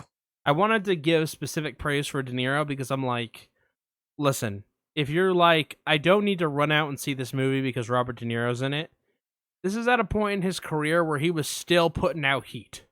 Not the movie heat. Like fire. Like, and I'm everything pretty was sure worth it. I read something, this could be inaccurate, but if I remembering correctly, De Niro kind of sought out this role because he wanted to do something more based in comedy. Yeah, and I think showing those chops is good. And it worked. You know, it was funny. He was funny. Like, it didn't have that same cut of action intensity, you know? Like, the first scene of the movie is he almost gets his head blown off by a shotgun. Yeah, it only doesn't happen because he ducks down to like check the keyhole or some shit like that. Yeah, and it's like, oh, this is funny. You know, it's like right off the bat, it's like, oh, this is a Robert De Niro movie that you know. He's trying to break into this house. He's got a gun. He's a cop or something. Nope, he's about to get shot, and he just barely ducks it. Yeah, yeah, and instead of bashing in the door, instead of reaching in and like whatever, he like runs down the stairs. You know what I mean? It's like, oh, cool. Yes. He like, kicks the door in. There's the hole in the door. Yeah. And the dude's like going out the window on the fire escape. And rather than reach his hand through the hole in the door to open it, he kicks the door down or kicks it open before then being like, oh, fuck, I got to go run down the stairs to chase this guy. 100%. Yep. It's just I think we both in the moment were like, why is he kicking the door? Just reach your hand through the hole. The giant fucking hole. Yeah. Yeah. You could stick your goddamn head through that shit. Yeah, it was funny. Someone I wanted to call out who I really enjoy in this movie is Joey Pants. He is at 100% energy in every scene he's in. And like, you can just I think this might just be kind of the Joey Pants effect and him just being great at portraying this feeling. You could just feel the desperation eking off of this man the entire movie. This guy is desperate to get his $450,000 back. And every scene he's in, it's almost like he's pleading to De Niro. like just begging him, please get this guy back. It's the only thing I need. I hate Joey Pants. Really? Did you ever see The Sopranos? Yeah. He was Ralphie in The Sopranos. Yeah, he was great as Ralphie. I fucking hate Ralph. What do you hate about Ralph? He killed that woman. So you hate Joey Pants because we've established this. I have to be able to like people. And I hated him so. This is a testament to him as an actor that I hated him so much as Ralph. I can't enjoy him as anything else. Wow. Because he's just Ralph Cifaretto to me. I'm like, you motherfucker. What's that thing you say? Issue? He killed that horse. Yeah, it's an issue. It's an issue, not an ishme. Yeah. Yeah, I get it. It's an ishme. All right. I think he's great in this. He probably is. I just hate him so much. Well, now I know. I'm just got to pick some more Joey Pants movies. Please don't. Anything else? Commitment to the characters? No, I think we covered a good amount. Okay. Well, I got just a couple questions for you. Go ahead. First, what did you think about the reveal in this movie? What was the reveal? The reveal that Charles Grodin is a ghost. He's a ghost? Yeah, at the end, De Niro looks up and Charles Grodin's gone, and he was a ghost. Oh. I have no opinion. No opinion? He's not a ghost, right? So. Well, I wrote down, so here, full transparency. In my notes that I took during the movie, there's one near the bottom that says, "What do you think about the reveal that he's a ghost?" And today when I was reviewing my notes and typing up some notes for this post show, I was looking at this. I'm like, what the fuck was I talking about? What did me and CJ have a bit at one point in our commentary track where maybe we were like, he's a ghost. He's a ghost. I don't think we did though. And then when I was telling the reveal, or not the reveal, when I was telling the recap and at the end I was like, he just disappears like he's fucking Batman. I think that we probably made a joke then that he was a ghost. So I clearly it was important enough along the way. Yeah, I don't know. Clearly it was important enough for me to ask you now. Well, I do wonder where he goes after this because he's still out on bail. Yeah, he is. What still is he out going on to do? bail. He wants to go back to his wife? Oh, I just remembered something super important for the plot. Go ahead. That really helps characterize Charles Grodin's character. Is he embezzled all this money, but he donated pretty much all of it to charity. He is a very benevolent guy. Yeah. He's portrayed as like, Robin Hood, and he even talks about it at times. Like De Niro asks him about the money, and he's like, I have a little bit, like, alluding to that 300,000, but he's like, but no, I donated it. Like, there are people who need that money. Like, if I could do it again, I would in a heartbeat, because that money went to people who need it. He also didn't know he was a mob accountant, which is why he has embezzled it. Yes. Yep. Yeah. Something else I wanted to ask. CJ, could you have done a midnight run? All right. But who am I? You are De Niro. You are told by Joey Pants, you gotta go find Jonathan the Duke Mardukas and bring him to me. I think I can.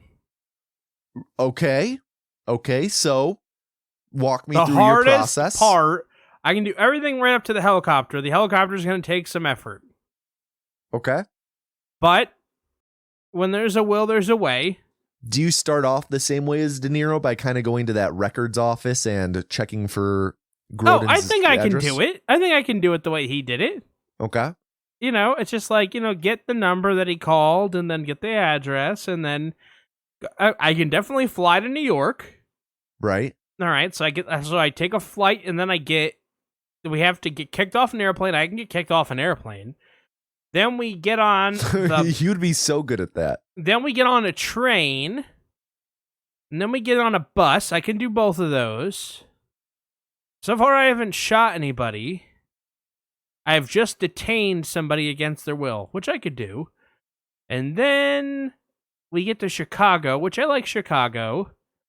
I have to not get shot, which is pretty easy because there's a lot of people around. Yeah. Go to my ex-wife's house and see her new son, which I could do. Okay. Borrow her car, be a deadbeat dad, which I could do. Evade the police is probably hard, but, I'm giving myself the benefit of the doubt. Shooting the helicopter is probably the hardest part. All I have to do is trick that idiot 3 times. Dorfler? Yeah, Dorfler. You don't even need to trick him. You just need to punch him 3 times. What's that? I could definitely punch him in the face 3 times. And then, yeah, like I said, the helicopter is like the one thing, but like he obviously had a magic gun, so I get the magic gun. Or he had like incendiary rounds because no ordinary 9mm can destroy a helicopter. So I get the same gun. And then I have to get abducted by the FBI, which I could do. I don't have to eat anything weird. I have to stop Charles Grodin from escaping via airplane. I do have to steal a truck. I'd feel bad about that. And then I have to not die from Jimmy Serrano, and I have to defraud him with floppy disks, which I think I can do because I do know how to use floppy disks. I grew up in an era where you had to put it in the floppy disk to get on the internet. So you don't even need to do that much. You just need to go to goddamn Staples and buy a stack of floppy disks and hand it to him. I know. He really believed it. So yeah, there you go. I think I can do it. I think I walked through my reasonable doubt. Okay, you could do the whole falling into rapids thing. I could swim. Okay. What, you don't think I can swim?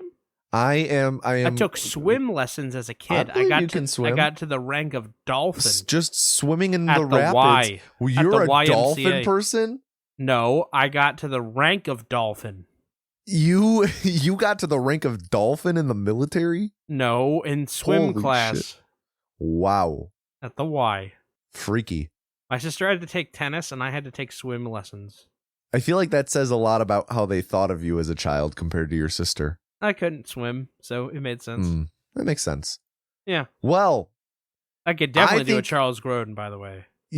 Definitely. Though, would you be able to put up with the handcuffs? Yeah, I have really dry skin on my wrists, so which everybody pointed out at GDQ. So. All right. Well, I think we have arrived to our premiere question then. CJ, is this film okie dokie? AA plus 2 thumbs up okie dokie. Wow. High praise. I am so glad to hear that. I gotta say, yeah, this film's pretty goddamn okie dokie. Oh, hell yeah. Wow. All right. Well, there you have it. Nice. Well, I would like to go next, actually. Yeah, go ahead. Welcome to the Rec Room. Oh, wow. Yeah. We painted the walls. Oh, my God. Yeah. It's been a while since we've been in here, so I did some redecorating. Wow, whoa. What is that smell? That's really, it's kind of lemony.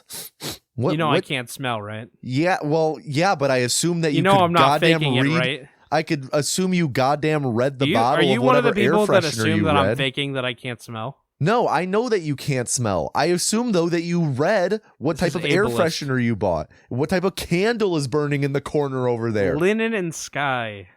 Oh, I like it. I like it. Mm-hmm. There you go. I tried to buy things that I remember what they smelled like before I lost my smell. I like, what's your favorite smell you remember? My favorite smell that I remember is the smell of it raining right after it starts raining. Yes, I love that. I learned what that is actually the other day. Someone wrote a paper on what that is. Isn't it plants releasing chemicals? It's in anticipation for the rain? It's a little bit of that, but it's also the ground, water hitting the ground, kicking up stuff from the ground. Interesting. Yeah. So it's like dirt and stuff from the ground. Very interesting. Yeah. So is that what you're recommending? The smell of... Oh, okay. I can't recommend smells because I can't smell. Anyways, okay. So, first thing I'm going to recommend, I'm about to begin my 14th watch through of Ted Lasso Oh my in God. anticipation of a trip that I'm going on. And I'm not going to recommend Ted Lasso, but I am going to recommend that everybody go back and watch another Bill Lawrence show that he did, Scrubs, which is one of my all-time favorite shows. I am also loading that up on my laptop before I go to this work trip for the next week. So I'm going to be out of town in a motel for like a week, hotel, Holiday Inn. Say what? Shout out to everyone that got that reference and fuck everyone that didn't. So Scrubs, great show, medical comedy drama, has some really hard-hitting moments. But has a great soundtrack too, which mostly has survived licensing. Some have not. For example, they did in the original run have a Foo Fighters song in one of the episodes. They no longer do. It's unfortunate. I did recommend, we talked about Ozark before. I'm going to recommend Ozark. Ozark is not Breaking Bad. Some people compare it to Breaking Bad. It's not Breaking Bad. It's not Better Call Saul. It is like if you want a mindless Netflix show that you can put on that's like vaguely interesting. It's not the depths or the heights of one of the AMC dramas from that period of time. But what I will say about it is it's just good enough. It's just a good enough show where you enjoy it. And it has Jason Bateman in it, and it has the woman from Wolfman fame, as she is now going to be remembered for more. Highly recommend you check out Ozark. It is worth your time, I will say. It was not a waste of time for me. It's just anyone that tells you that it's on the same level as like some of the premier AMC dramas of the 2010s, 2010s, it just isn't. Yeah. I've never watched... to suggest otherwise is false. I have never watched Ozark, but that's the main thing I've always heard about it. All of my family's really into it, and they all know that Better Call Saul and Breaking Bad are like my favorite shows ever. And they always say to me anytime Ozark comes up, like, Tommy, how have you not watched that show yet? It's like Breaking Bad. So what I'm hearing is it's not so much like that. It's like that in the way that like you would put them in the same genre. Okay. If they were books, you'd put them in the same section of the library. They're very flimsily related. They're not in the same quality, but that. Okay. Ozark only exists because of Breaking Bad. Okay. Like, it doesn't have a genre without Breaking Bad. Gotcha. So, and the last thing that I'll recommend, I will recommend to you all. Actually, this is kind of going to be a weird one. There's a YouTube judge that I watch. He's a real judge. He's an actual judge. They upload his cases on YouTube in YouTube videos. His probable cause findings or his bail hearings or whatever. They upload those to YouTube, and his name is Judge Fleischer. I believe he's in Texas. And he is very interesting. I think he's very fair. He's very honest.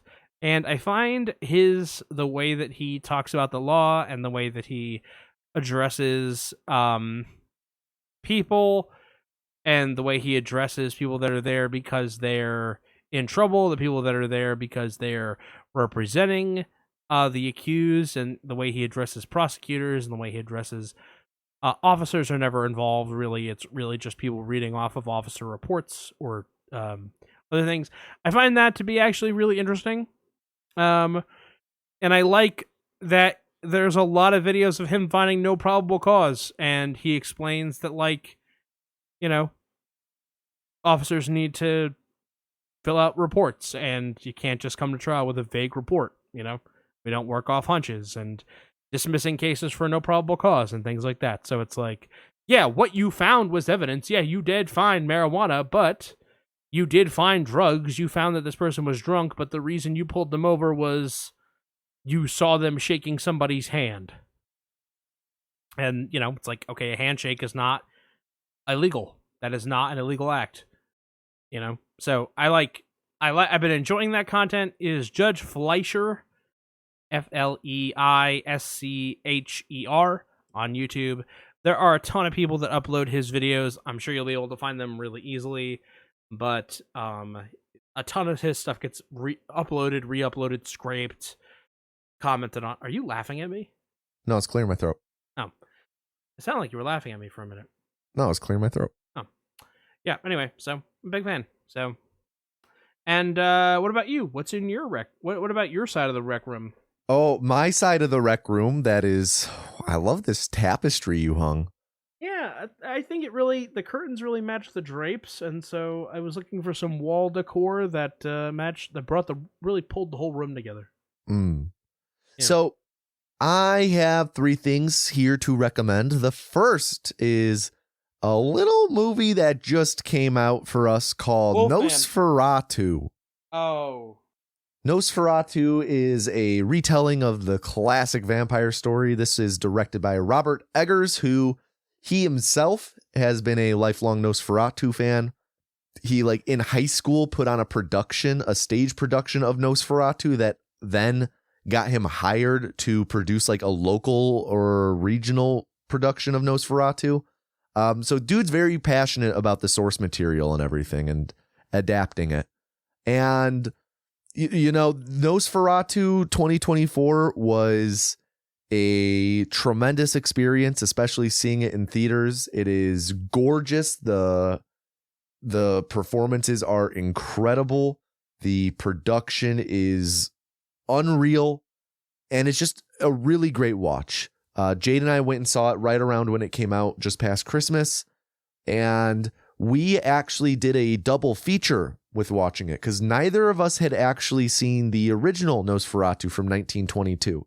So we sat down and we watched Nosferatu from 1922, and we timed it out so like that movie ended at like 10:30 p.m. and our showing for Nosferatu at the theaters was at like 10:40 p.m. So like we literally finished the film, we hopped in the car, and we went to the theater and watched Nosferatu back to back. And honestly, that really heightened the experience of seeing the modern Nosferatu. And I would definitely, if you've never seen the original Nosferatu and you want to check out the new one, it's not required. But I do think that it really added a lot to my first viewing of Robert Eggers' Nosferatu. So wanted to shout out Nosferatu 2024 for that. Another film I wanted to recommend is The Brutalist, which just was nominated for the Best Picture Oscar, along with several other Oscars, including Adrian Brody for Best Actor, Felicity Jones for Best Actress. This is a story of an architect named Laszlo Toth, and he is a Jewish immigrant from Hungary in the aftermath of World War II and the Holocaust. He is a Holocaust survivor. He arrives to America, and it's a long movie. It's about 3.5 hours. It does have a 15-minute intermission, and it's just, you know, the first half is very much like this classic immigrant story we've seen, like a really well done telling of this classic immigrant story of this man coming here with a set of skills and building this new life for himself and making a name for himself here and being recognized for his past works as an architect in Europe. And it's you know, a really well done version of that. Whereas the second half has a lot more to do with this ambition he has and this drive for artistic integrity and the downfall of the American dream, and it's like a deconstruction of the American dream. It's a lot more metaphorical than I was anticipating, not in a bad way, but just I was expecting it to be a bit more straightforward, and it was, you know, a lot of like use of imagery and whatnot, especially in the second half. And just overall, really great film. I can see why it's up for so many awards, but most particularly the standouts in this film are Adrian Brody and Felicity Jones. They are incredible. The whole cast is putting in good performances, but them two as the lead are magnetic. Truly, truly great performances from the two of them.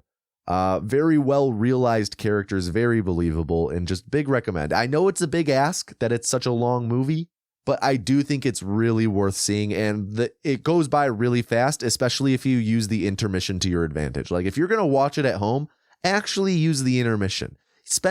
Let the movie run. Don't just fast forward through the 15 minutes. Get up, go to the bathroom, get some fresh air, maybe grab a snack and sit back down before that 15-minute timer's over. Really, really great experience. The last thing I wanted to recommend is actually a book, which I think, looking in Minio's ledger here, it looks like this is the second book one of us has ever recommended. The first being your Siskel and Ebert book by Matt Singer. I am recommending the book Annihilation by Jeff Vandermeer, which is the first in a science fiction horror trilogy. This book was actually adapted into a Alex Garland movie in 2018, starring Natalie Portman and Jennifer Jason Leigh, Oscar Isaac, Tessa Thompson, Gina Rodriguez. And it's essentially the movie's a loose adaptation of the book, and I rewatched the movie afterwards, and honestly, it wasn't as good on a second watch as it was the first one, but the book is incredible. It's pretty short. It's right around 200 pages. I felt it was a really fast read. Really, really enjoyable. It does a great job of conveying cosmic horror, and it really nails down what is so scary about cosmic horror and this fear of the unknown and feeling, tiny in the grand scope of the universe and the meaning of things. And it's really, really great. If you're into it's not really Lovecraftian, but it kind of is. So if you're kind of into that eldritch vibe, it's kind of like that. It's a lot more kind of biology and nature based though. But very good. So had to give that a recommendation. So again, the three things I recommended were Robert Eggers' Nosferatu, The Brutalist, and the book Annihilation by Jeff Vandermeer. And CJ, what did you recommend? I recommended Scrubs, Ozark, and Judge Fleischer on YouTube, if you can find it. Very nice. Well, let's leave this rec room. Oh, wipe my feet at the mat that you put down. All right. Here we are. Outside of the rec room at our podium, our next time on podium. Whoa, CJ, stepping up behind the podium without even being asked. Yes, I am stepping up behind the podium without being asked or prompted. Actually, did you know this was actually a two-parter? No. This is actually the first part in our two-part series, our duology, our part one of our duology on movies that came out in 1988. Interesting. Yep. Because next time on the Film is Okie Dokie, we're going to watch Coming to America. Really? Yeah, I actually had a different movie in mind. But before we started recording, you revealed to me you have never seen Coming to America. And so we are going to watch it. It is exciting. It is one of my favorite comedies. It is one of my favorite Eddie Murphy movies. It is a good movie. So I'm excited for you to watch it. I'm very excited to watch it. You've never seen it? Never. Do you know anything about it?